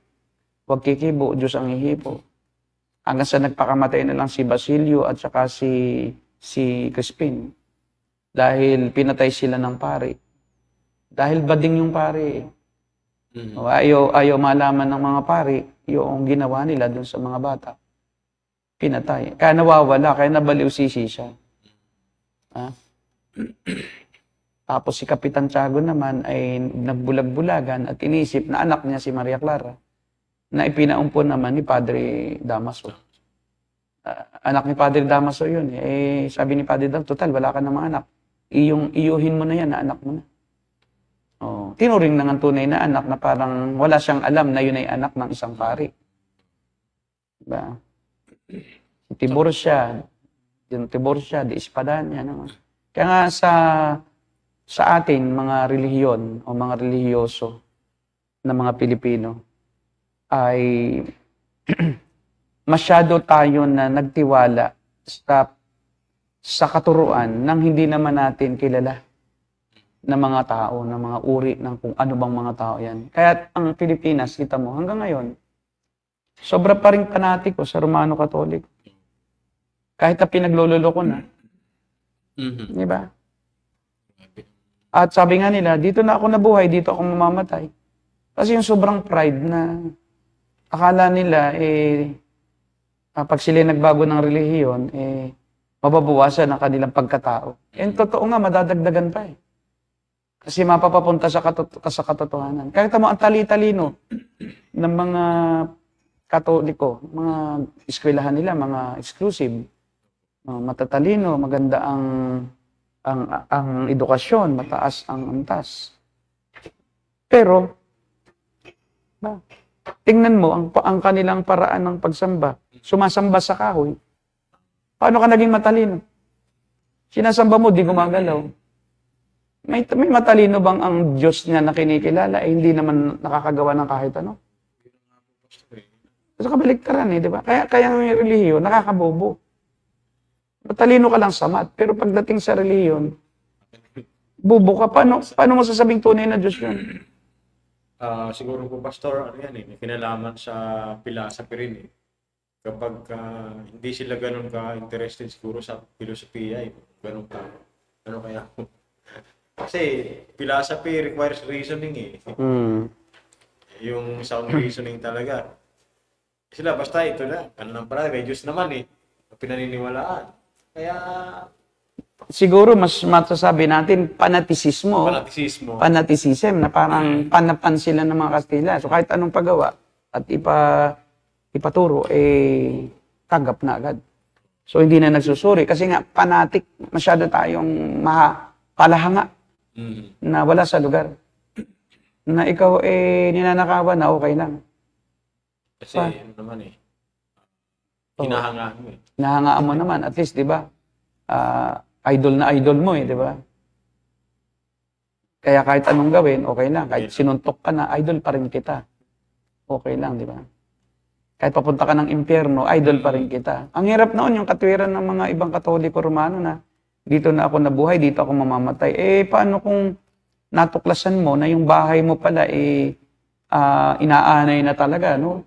Tapos sinabi na nung mga marunong dalubhasa na 2 taon na lang, gigiba na yan. Dito na ako nabuhay, dito ako mamamatay. Ay, talagang mamamatay. Talaga mamamatay ka talaga, di ba? Kaya maling katwiran yun no? Yun ay katwiran ng hindi nag-iisip. Marami po kami, pastor, na encounter na ganyan, no? Nag-share kami ng yung gospel.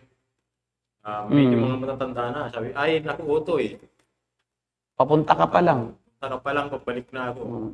Tapos dito na kami isinilang, dito kami mamamatay. Diba? Umalis na lang po ako at talaga. Sarado talaga. Tayo din naman, ganun din naman ang katwiran natin Kasi nung tayo ay nung Katoliko pa, ang tingin ko sa mga pastor, hindi nag-aaral, no? Mga mahihina, mga walang aral, mga mahihirap, parang maliliit lang na tao, no? Kasi nga, ang mga Katoliko, Romano, ay masyadong pinapabilib sila doon sa mga nag-aral, doon sa mga doktor, masyadong doon nakatuon, no? Kailangan mangarap ka na kayo maging ganyan, mayaman, bilyonaryo, ganyan. Pag wala kang pera, walang dating. Diba?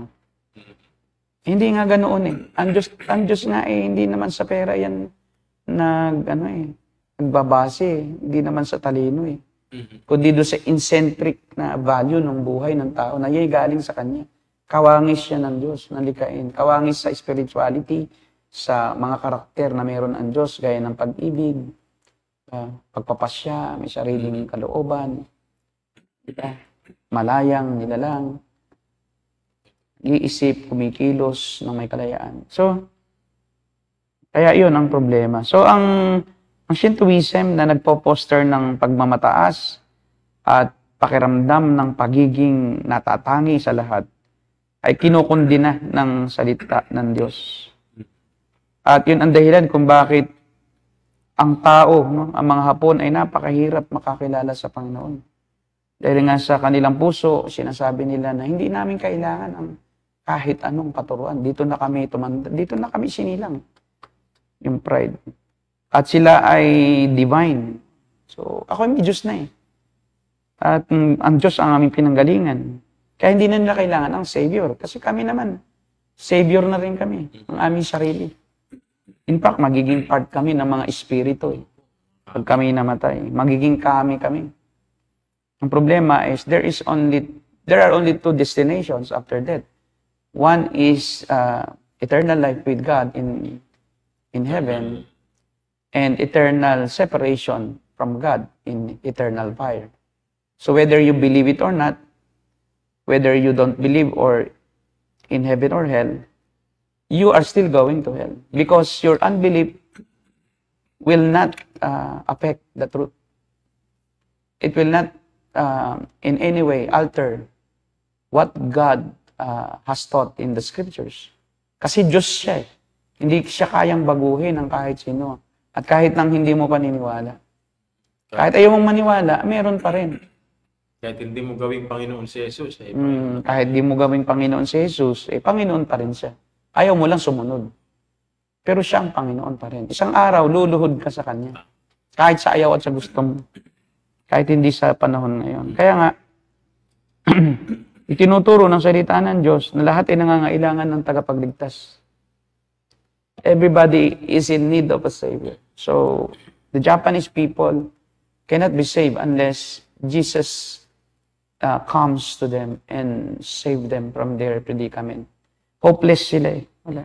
There's no other name under heaven given among men by which we must be saved, including the Japanese people. Under heaven nasa under heaven ang Japan. Hindi naman siya nakabukod sa lahat ng bansa sa mundo. Nasa ilalim siya ng langit. Kaya sa lahat ng narito sa lupa, isa lang pangalan ng binigay ng Diyos na ikasukat ikaligtas. At yun ay ang Panginoong Jesucristo. Ang pangalan niya na Jesus. Pero, yan po, Pastor, napansin ko rin, Kaya siguro yung sense of superiority nila po ng Japanese. Para nagkatugma po sila nung panahon ni Hitler, hindi po magkasanggayan yung Axis power. Dahil sila feeling nila ay mga superior sila eh. Dahil siguro yun din yung dahil nag-ugat yan doon sa kanilang paniniwala na sila yung mga Diyos talaga. Yung imperialism, yung kaya pananaw. Kita mo, labanan niya ang Amerika, ha? Kalahin mo. Labanan mo ang superpower. Parang ang tingin nila is, mas makapangyarihan kami kahit na kami labanan yan, hindi kami matalo. Kaya lang, yun ay panaginip lang nila. Kaya isang bomba lang ng atomic bomb eh. Dalawa bago sumuko eh. Hiroshima at Nagasaki. Yun na, nung matapos yung pambubombang yun, eh di suko. Pero kasi mayroong issue na may isang word na sinabi ang mga Japanese na misinterpret eh. Yung word na tandaan mo yun sa hermeneutics.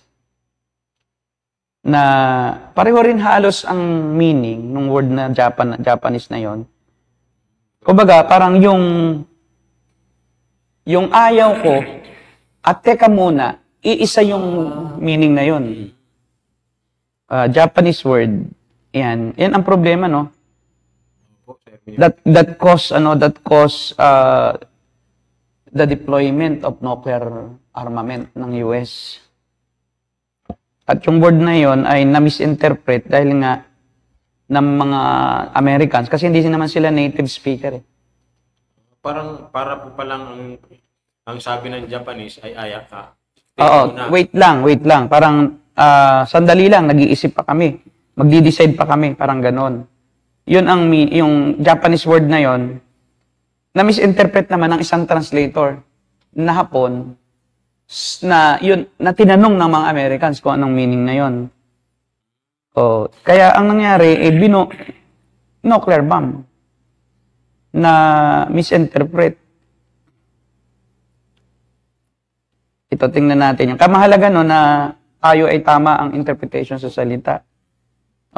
Kasi kung hindi napakalaki ng consequence. Yung mokusatsu. Dalawa kasi ang meaning ng mokusatsu eh. Yung nung sabihin ng mga Amerikano na bubumbahin na namin ang inyong bansa. So kayo ba'y susuko o hindi? Ang sinabi ng is mokusatsu. Yun ang word na ibinigay ng mga Hapon.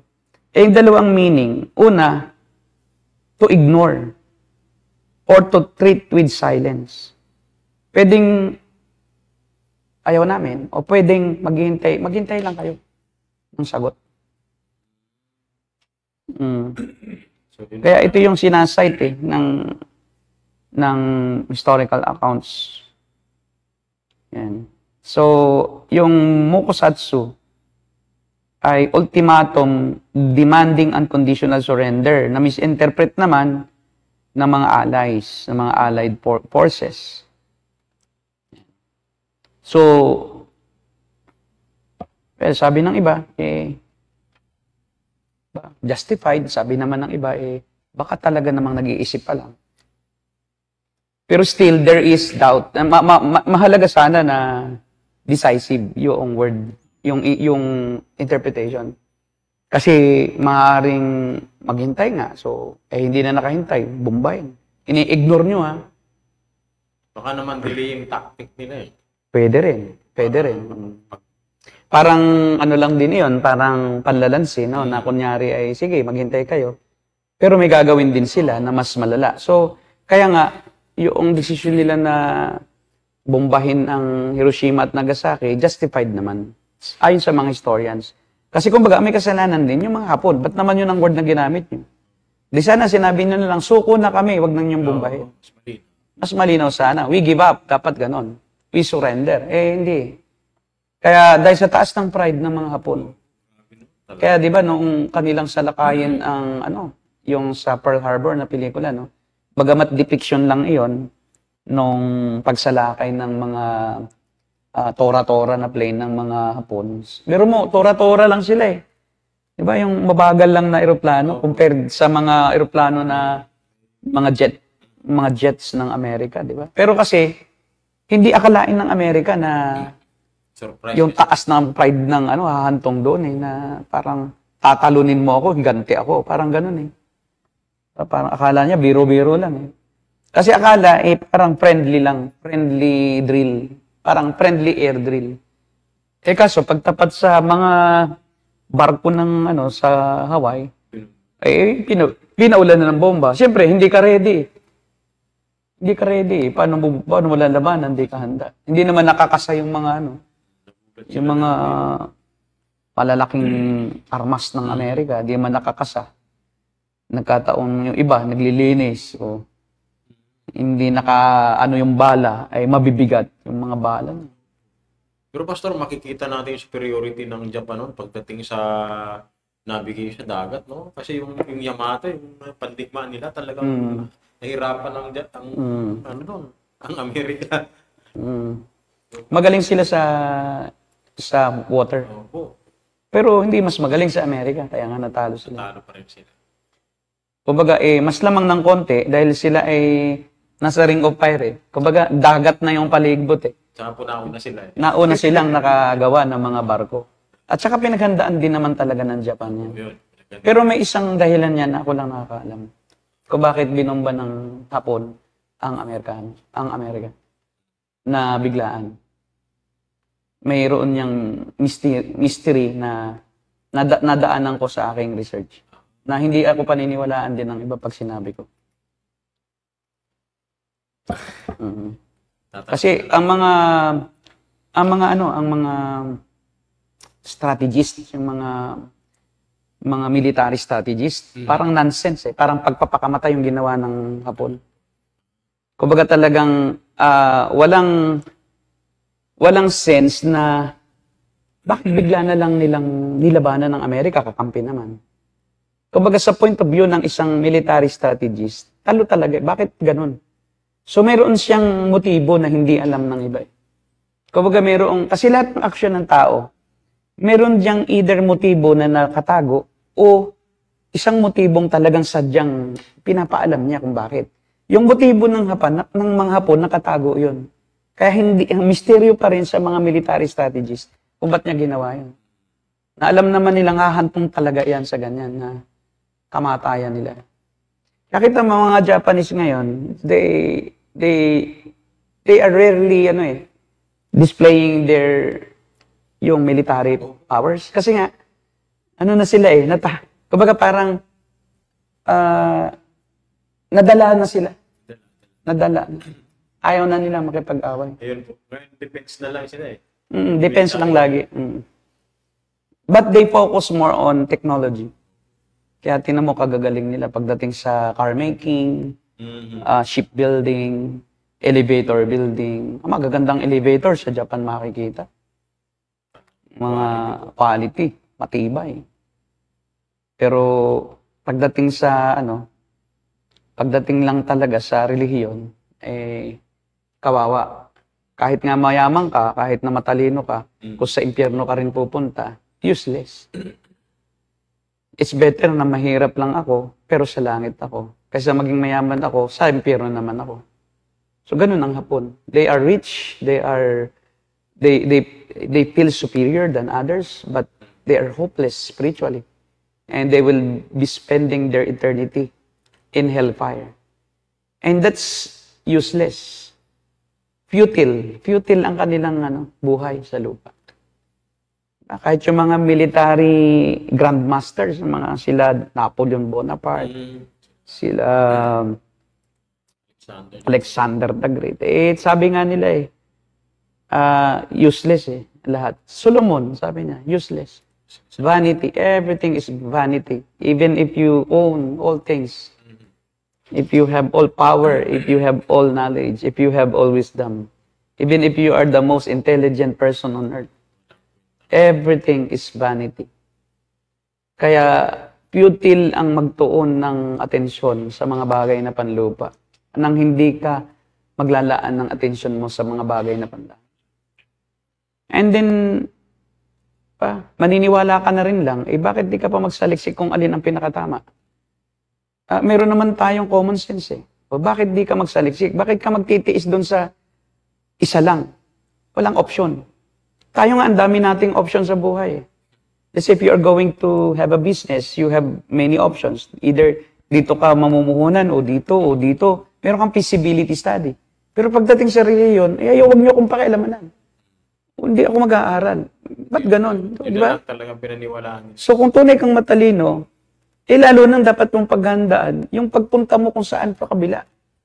Yun ang higit sa lahat na dapat mong pagsumikapan na intindihin sa lupang ito na, teka muna, ako ngayon nag-iintindi sa mga bagay na panlupa. Meron akong 5-year, 10-year, 15-year plan. Pagkatapos sa spiritual, nakontento na ako rito kung saan ako nabuhay. Dito na ako mamamatay. Teka muna. Pagka ikaw nagbibisis, nalugi ka na nalugi dyan sa poultry mo. Poultry ka pa rin ang poultry. Magpigiri ka naman. Di ba? Di ba? Ibatin mo eh. Hindi pwedeng, dito na ako nag-umpis eh. Nag-poultry na ako eh. Dito na ako mamamatay. Teka muna. Wala kang pakinabang eh. Hindi ka makakabawi dyan. So, kaya, it takes also a lot of common sense when it comes to religion. Hindi ibig sabihin spiritual, hindi mo gagamitin na rin ang sentido común mo. Magtanong-tanong ka na rin. Teka, bakit kami sumasamba dito? Ba't ang lola ko dito itinuro sa akin itong si San Pedro o si San Isidro de Labrador, ang aking lalanginan pag may sakit. Bakit ganun? Ba't di ako dumirekta sa Diyos na makapangyarihan sa lahat? Na may-ari ng langit at may gawa ng langit at lupa. Ba't ako dadaan dito sa aso? Kasi yung si San Isidro, may aso. Si San Roque. Si San Roque, yun yung mga patron ng mga albularyo. Kaya may aso. Tapos may aso, may kagat na tinapa, yung ribultong aso. O di pagka lumuhod ka kay San Roque, lumuhod ka rin sa aso. Sinasamba yung aso. Pati aso sinamba mo, pati yung tinapay, sinamba mo na rin. Di ba? Kasi lumuluhod ka rin sa tinapay. Hindi mo pwedeng alisin mo muna ang aso para kay San Roque ka rin. Kaso nakadikit eh. So, di ba? Common sense naman. It is. Common sense din naman dapat. Hindi yung binibenta yung ribulto. Di ba? Pinipresyohan ng 10,000. Di ba? 12 gigs. Di ba? Isang taon. O magkano? May down payment, 10%. O, biro mo, Diyos, down payment mo. Yung ninyo, Pastor, na dumadalaw po ang ninyo, pahalik po sa ninyo. O, pahalik sa ninyo, o, di ba? Pag binasag mo, ano lang yun eh, yung choke. Di ba? Na pininturahan. Kaya... Kasi pagkahoy, mabigat kasi yung dalhin-dalhin sa baybay, kaya choke ang ginagawa nila eh. Strategy din, di ba? Tama? Common sense din lang. Pero common sense lang sa pagbuhat, hindi common sense sa pagsamba. Binubuhat mo pa rin, di ba? So, kawawa ang mga tao. Nakakaawa po ang mga kapatid namin at mga hindi namin po kayo tinutuya, mga kababayan na Katoliko. Hindi po namin kayo parang pinagtatawanan or gusto po namin na kayo maligtas. Dahil wala naman po kaming mapapala at pakinabang kung kayo po ay magsaliksik. Kayo rin ang makikinabang.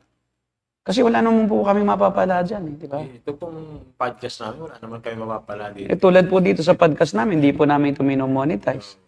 Diba? Hindi po kami kumikita dito. Lahat po ito ay for free. So kami pinagsisikap na kayo'y abutin. At minsan talagang we risk friendships with our friends ngayon. Pwede kaming hindi na kaibiganin kasi nasa sagasaan namin yung inyong mga paniniwala. Pero kasi we desire that you also come to the knowledge of truth and you come to salvation as well. And that you will be with us in eternity with God.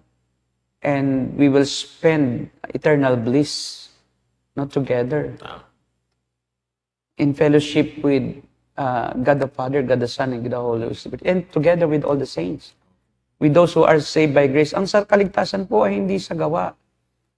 Kaya huwag po tayong magtiwala sa ating sarili, dahil kahit anong pagtitiwala mo sa iyong kabutihan, makakagawa ka pa rin ng kahit isang kasamaan sa buong buhay mo.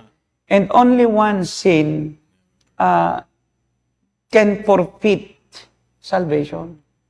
Because God is perfect. He wants those who want to be saved, to be perfect, if salvation is by work. Kung ang kaligtasan ay sa gawa, piperpektuhin mo. Kasi kung yun palang requirement, di naman po pwedeng ang Diyos ay walang kasalanan, banal, tapos mag-entertain siya ng isang nagkasala. So come to think of it, that's the reason why the Lord Jesus Christ was sent by God the Father. So for God so loved the world that He gave His only Son, the Lord Jesus Christ, so that all those who will believe in Him shall not perish but have everlasting life. So kaya po siya pumunta dahil siya ang Savior. Hindi tayo ang Savior. Hindi ang mga pantheon of gods ng mga Japanese ang Savior. Hindi po Roman Catholicism ang Savior. Hindi rin born-again religion ang Savior. Hindi rin church ang Savior. Hindi rin kami ang Savior. There's only one Savior, and that's the Lord Jesus Christ. And if you don't believe Him, well, you will not enjoy your eternity. You will suffer for all eternity. But if you believe in Him and you accept His work on the cross, that He died on your behalf, so that He can forgive you and that He can give you His righteousness. He can impute to you His righteousness when you believe. And the Holy Spirit will reside in you, and He will teach you all the truths that you need to know so that you can grow in your faith and in your relationship with God.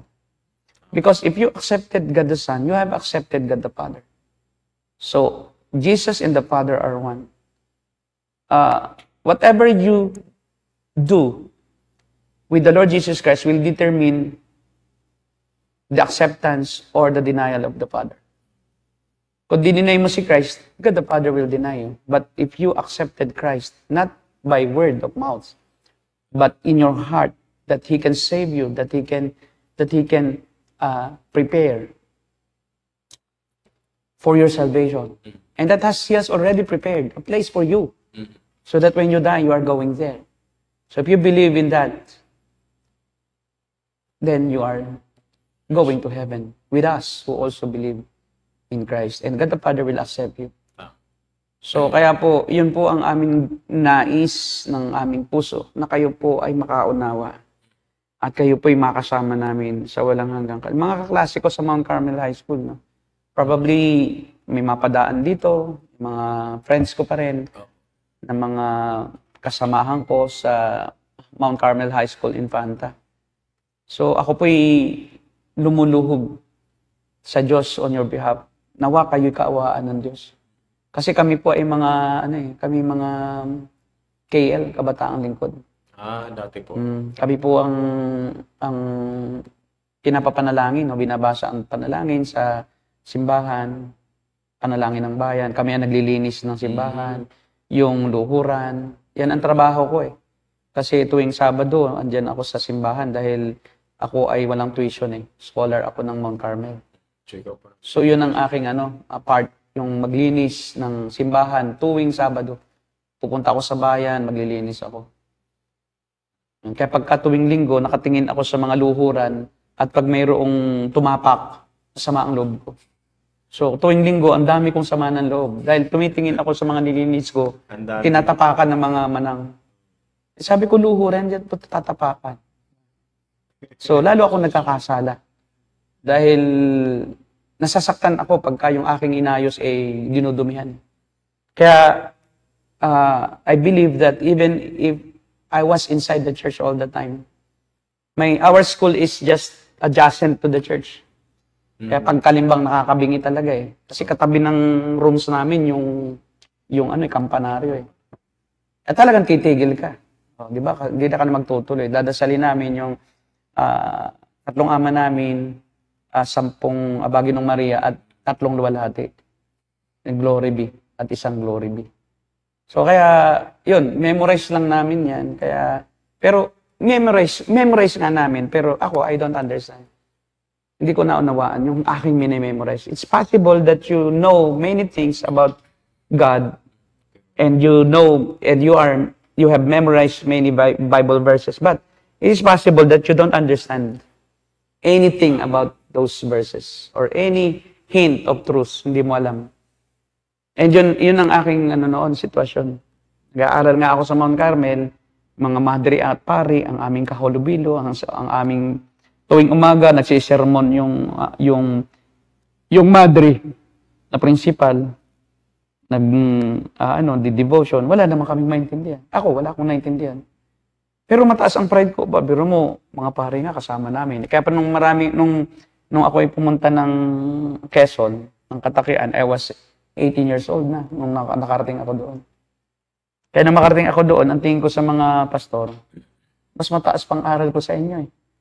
Di ba? Kasi ako Carmelian. Pag sinabing Carmelian, yun? Mas mataas ang aral mo. Di ba? So, well, God is preparing me pala. Kaya ako pinag-aral niya sa isang exclusive din na school. At mataas ang antas ng edukasyon. Kasi, He wants me also to become a useful servant in the future. Sabi nga ng mga ng mga dati kong teacher, ba't hindi na ako pumupunta doon? Ba't naman po ako pupunta doon? Baka po naman tanongin niyo ako, ba't ka napapunta sa relihiyon na yan? Alam na naman nila kasi lahat na ako yung certain na ganyan noon, na estudyante na ganito, naging pastor. Bihira kasi ang nagiging pastor na Carmelian. Namamatay ng Katolik. Pero hindi po ako, ang katwiran ko kung saan ako doon ako nabuhay, doon ako mamamatay. Common sense naman. Kayo yata po ang nag-survive din. Mayroon din akong isang kaklase na si Juanito, pero balasubas. Ay, sorry. Kasi nagpastor ng protestante, tapos ang buhay niya wala rin. Kasi pag protestante ka, parang no change eh. Minsan, mas maganda pa maging Pentecostal kaysa protestante. Pag na-convert ka sa protestante, parang yun lang, wala lang. Sumamba ka lang. Pero pag na-convert ka sa Pentecostal, magtatatarang ka, luluks ka, at least, di ba, na iba. Yun lang pala, mahalaga na yun nga lang ang problema, mali pa rin, no? Nagsasalita ka ng kung ano-ano. At least may kakaiba, no? So, pero kung nasa katotohanan ka na, tatama naman. Tatama ka na. Yun, yung kaklase ko na yun, nasa high school, naging pastor ng protestante. Ibang-iba, maling-mali pa rin ang katuruan. By word pa rin. Kaya hindi siya maligtas eh. Kasi by word and salvation. Wala rin. Niya, hindi talaga tama. Wala pa rin. Sabi ko, patay. May ilan po tayong katanungan. Okay. Ito tanong, unahin natin si John Alvarez. Bakit nyo pa pinipilit abutin ang mga katulad ko? Para sa inyo pinili na ang mga maliligtas at mapapahamak. So, huwag nyo nang pilitin abutin. Hindi kayo ang makakaligtas at magpaparusa sa mga hindi pinili. Ang tanong nga, hindi namin kilala ang pinili. Yun. Kilala mo ba, John, kung sinong pinili? Sabihin mo na rin sa amin, hindi na rin kami mag-sermon sa kanila. Kasi you can never know who are those people. There are elect, but you don't know who among the people that you are talking with or that you are preaching the gospel with are elect. Hindi naman ang Diyos naglagay ng etiketa sa likod ng mga yan na ito elect, hindi. Kaya nga kami nangangaral, di namin kilala kung sino Kaya po yung elect, isang katotohanan. Yung election ay isang katotohanan nasa Biblia. Pero hindi sinabi kung sino-sino yun. Ang tanging nakakaalam na elect siya ay yung taong elect at ang Diyos. At maaaring sa tagal-tagal ng pagsasama nila sa isang kapamananampalataya, nakasiguro na rin silang elect yung kanyang kasama kasi na-observe naman niya kung ano yung buhay ng isang elect. Pero yung kilalanin mo kung sinong elect, that's impossible, no? Meron nga sa church namin, hindi elect, pero nakasama namin sa church. I do believe that even in our own church, there are certain people who are not elect. Because we don't know who among them are the true elect. Kaya itong tanong ni John, walang sense. Saka hindi po niya naunawaan kung anong ibig sabihin ng election. Oo, hindi nga mo alam kung paano election Kaya kita mo, kahit na ganyan ka, tagal-tagal mo nang sunod sa amin, tagal-tagal mo na kaming ginugulo, pero hindi namin ka sinasaway. Kasi baka elect ka Diba? Malay namin kung elect ka rin. Ikaw din, hindi mo alam kung elect ka rin. Kasi ang elect, isang araw, sasawa yan sa Sa pagmumura. Pag hindi naman nagmumura, para namang nangaasar lang. Nagmumura din. O, di magmura ka lang ng magmura. Wala kaming magagawa. Pinumura niya yung mate niya eh. O, di ba? Hindi naman namin pinipilit eh. Huwag mo sabihin pinipilit. Kami hindi namimilit. May kalayaan kasi ang tao na maniwala o hindi. Kaya ang sinasabi namin, nawa. Hindi namin sinabing, uy, dito na kayo. Yun po ang pamimilit.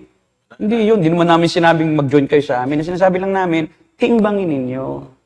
Magtimbang kayo. Kaya mayroong pa rin, mayroong pa rin room for adjustment. So, And room for pag-choose o pagpili. Hindi ganun na parang mali yung word mo na pinipilit. Wala naman kami pinipilit. Saka, isa pa, yun naman pangangaral at saka yung election ang means para sa election, yung pangangaral. Yes. Yung elect naman, makakarinig muna yun bago malaman niyang elect.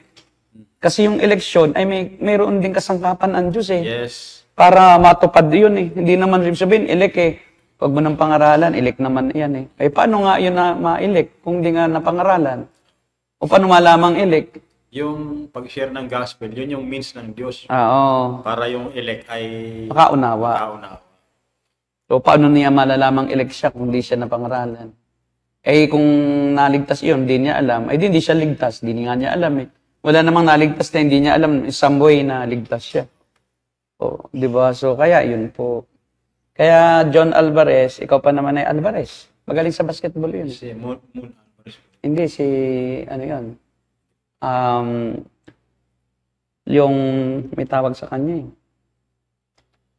Ano po rin, naabutan ko si Moon Alvarez. Magaling yun. Si Paul Alvarez. Ayun, Paul Alvarez. Kita mo, marunong din tayo sa basketball, di ba? Paul Alvarez po. Paul Alvarez, yung lumuluto. Walker. San Miguel yun. Yung San Miguel, wait mo. alam mo. Kasi favorite team ko ang San Miguel na. Oo, tita mo. Paul Alvarez, ako pa nakaalala. Ako noong kasi Ginebra eh. Ay, nebra. Magkapatid naman. Ikaw San Miguel, ako Ginebra. Ginebra, San Miguel. Sa ano, di namin... Meron mali pa bang yung- mga tanong dyan? Mali yung binibintang. Opo, kasi sa napili na nga po, di ba? Napili na nga po, di ba? So tapos na. Mali. Mali. Sinong napili? Di nga namin kilala eh. Hindi po kilala yon.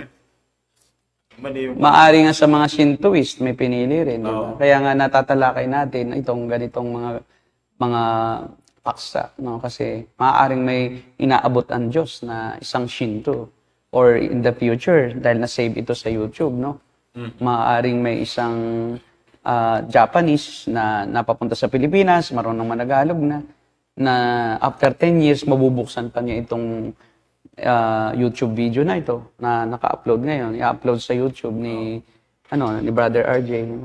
Salamat nga po pala kay Brother RJ, no? Siya po yung ating busy body diyan sa likod ng ating podcast. Siyang nasa likod nito eh. Siya po ang dito mastermind. O kasi kung hindi siya yung nagagawa, di wala tayong ganito, di ba? Right. Okay, tamo. Lahat may kanya-kanya yung means. Hindi ibig sabihin kami yung nagpa-podcast, dahil sa amin lang. O mayroon pong ginagamit ang Diyos na iba-ibang pangyayari, tao. Ganun yung eleksyon. Hindi naman ibig sabihin eleksyon tao, wala nang paraan na gagamitin ang Diyos eh. Maaring makabasa iyan ng isang saksi ni Jehovah na illustrated na Old Testament Bible. Ang kay David. Ako, gaya ko. Di ba? Saksi ni Jehovah ang ginamit sa akin ng Diyos. Yung aming kapitbahay na mag-asawa. Na yung isang lalaki ay mga 5'4", mga 5'3". Yung asawa niya, mga 6'footer". May pagdadaan sa amin, talagang ang laki. Ngayon, sila, siguro, natanggal yung napunit yung isang Jehovah's Witness, yung mga paradise ba, ng mga Book of Isaiah, gano'n, yung Book of David. Na pumunta sa silong namin. Ako yung mga 5 to 6 years old, gapang-gapang ka sa silong ng bahay. Doon, nabulaga ako. Nabasa ko, si David, may hawak-hawak na sling. Diba, pinapaikot. Tapos, sabi ni David, yung sa akin na word ni David, diba, sa ngalan ng Diyos na si Yahweh, ng aming Diyos na buhay. Sabi ko, sino itong Diyos na ito? Kasi ang turo ng lola ko, yung ang Diyos namin ay nasa simbahan doon, nakapakong Kristo doon, yun ang Diyos. Tapos Diyos din, ang turing ko doon kay San Roque. Si San Roque kasi nasa amin niya nakahimpil eh. Nakahimpil. Magdadasal kasi ang lola ko. So, nakahimpil lagi yon. Kaya daming pumupunta sa bahay namin na may mga sakit. Hihipo doon sa sugat ni San Roque, matanda. Tapos himas-himasin yung sugat. Tapos ipapahid sa kung saan-saan. Tapos mag-aabuloy doon sa hawak-hawak na supot. Ako naman ang gumukuha. Bumibili ako ng mga sitsiri. So, kaya ano po, ganun po. Yung pong eleksyon, may tanim ang Diyos dyan na hindi yung pababayaan ng Diyos na hindi makarinig. Hindi naman sabihin, wag ko ng pangaralan. Yung nga mismong pangangaral, ang siyang kasangkapan ng Diyos para matupad yung kanyang hangarin na yung taong yun, makasama niya sa langit. Kahit yung mga pulyeto, mga gospel tracts, yun yung ginagamit ng Diyos para ma-impress sa tao na yun, na may Diyos na totoo. Anong sabi pa? Bakit 13 pa tayo na hanggang 3 tanong? Kailangan po bang, sabi pa rin dyan, kailangan po ba makilala niyo pa? At kung hindi niyo po makikilala, makaroon pa ba ng pagbabago? Hindi ko na namin kailang makilala kung sino sila.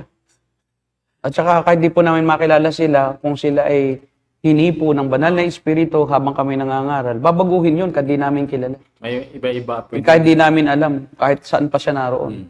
Pwedeng gumamit ang Diyos. Hindi po namin kailangang makilala pa. Ibig lang sabihin namin, sabi mo, kasi, ba't mo pa naman pangangaralan, pipilitin kung elect na pala, kaya nga po yung pangangaral, ang kasangkapan, para sa katuparan noong layunin ng Diyos sa elect. Tapos ngayon, kikilalanin nyo pa ba? Hindi na. Hindi namin po kailangang makilala sila.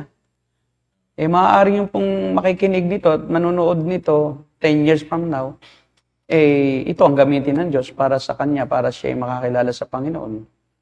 Paano pa namin siya makikilala? At maaari nasa ibang bansa din siya. Paano namin makikilala? Hindi na kailangan po. Ang pangangaral po ay walang specific na tao yan. Kaya nga lang, dahil sa naduduro ka, kaya akala mo ikaw yung aming inaaway. Hindi naman. Hindi naman. Yun ang problema. Kasi pagka nagbanggit ka ng salita ng Diyos at salungat yun sa turo ng nakikinig, inaakala nung nakikinig na inaaway mo siya. Hindi naman po. Hindi na. Wala po kaming ganoong feeling mo lang yun kasi dahil ang salita ng Diyos ay buhay at mabisa na tulad sa isang talim na sa isang espada o patalim na tigkabilay talim. So, ganun po ang salita. Ang salita ng Diyos kasi ay makakapangyarihan. Pag binabanggit ito ng isang tao at iyon ay purong salita ng Diyos, gaya ng John 14:6, I am the way, the truth, and the life. No one comes to the Father except through me. Pag iyon po ay pinangaral, ay iyon po ay salita ng Diyos. Titimo talaga yon sa puso nung elect. Diba? Kahit hindi elect, yun namang hindi elect, magagalit. Diba? Yung hindi pa nananampalataya na baka elect din, pero baka sa isang ibang panahon, maging mananampalataya. Okay? Sabi ni Fitzgerald, Jeremias. Okay? Meron pa. May mababasa po ba sa Biblia na Shinto ang tinatag ng Panginoon na iglesia?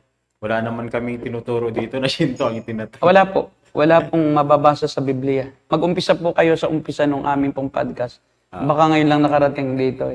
Minisyon kasi po siya ni Sir Adrian. Kaya wala po. Siguro po magandang umpisahan sa una. Naroon na po ang sagot sa tanong. Ito, may suggestion siya sa uli. Ano pong suggestion ni Pitts? Ni Brad Pitts? Suggest ko lang po sa mga nakikinig sa inyo. Subukan ninyo po manood o makinig sa Mass Indoctrination ng MCGI. Doon nyo po malalaman ang totoong aral na mula sa Biblia. Pinabasa hindi po sariling opinion lang. Naway makatulong po. Salamat po sa Diyos. Magsuri po kayo pagdating sa relihiyon. Mahirap po makaakay ng kapabulag sa katotohanan. Baka po mahulog kayo sa...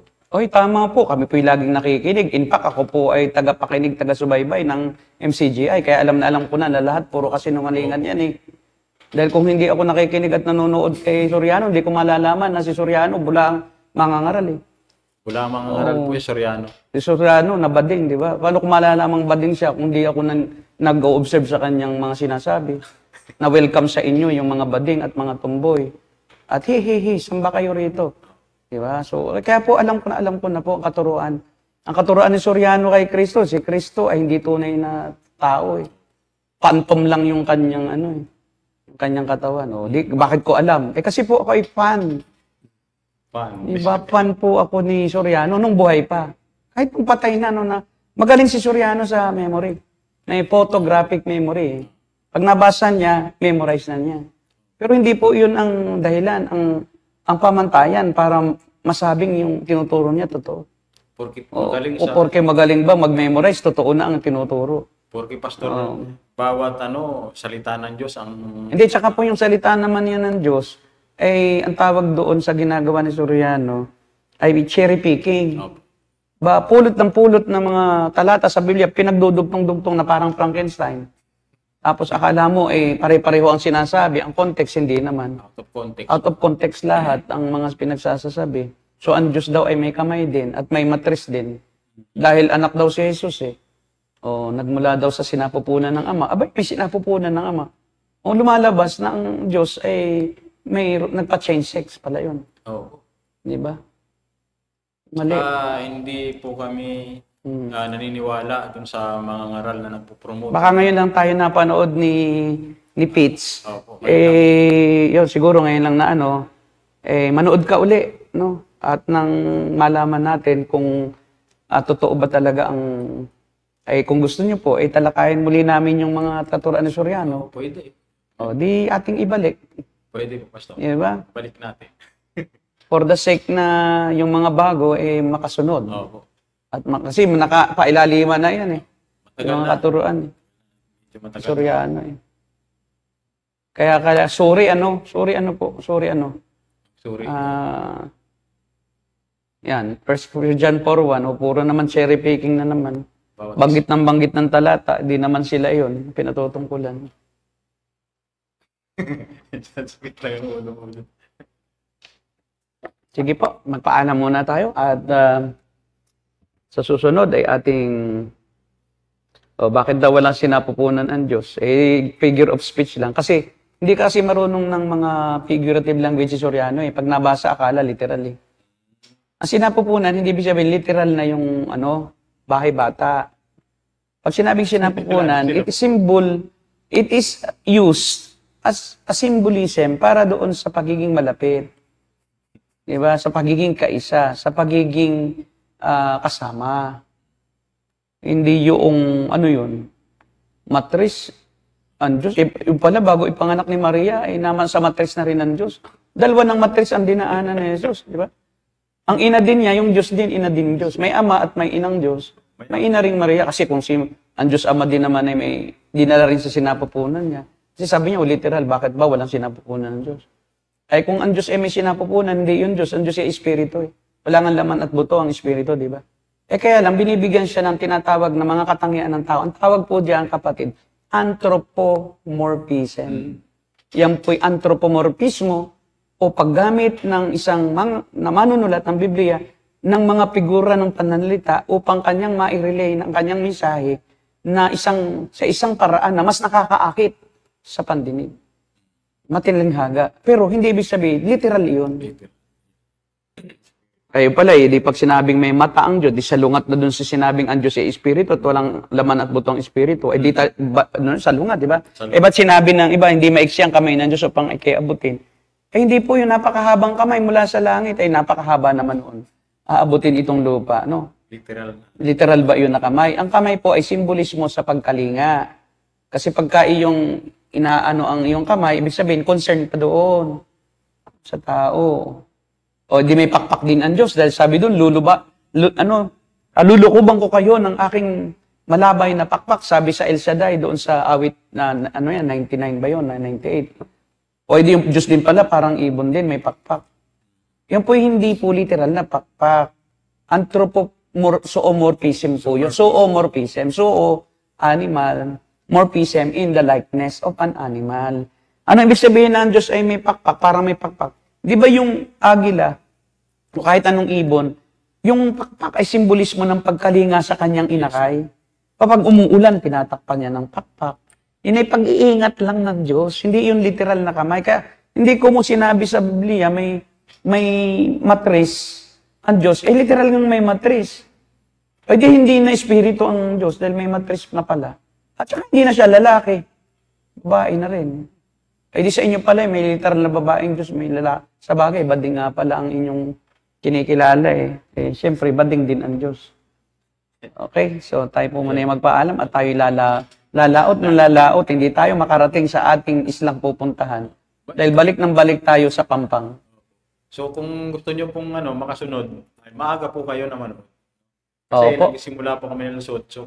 Oo. Ngayon late na, hindi na namin ma-entertain yun. Sige po, hindi namin entertain yung inyong mga katanungan na mga sinagot nyo na rin. Okay? God bless you. At kami po ang The Narrow Gate. At kami po ang The Cult Busters. God bless you.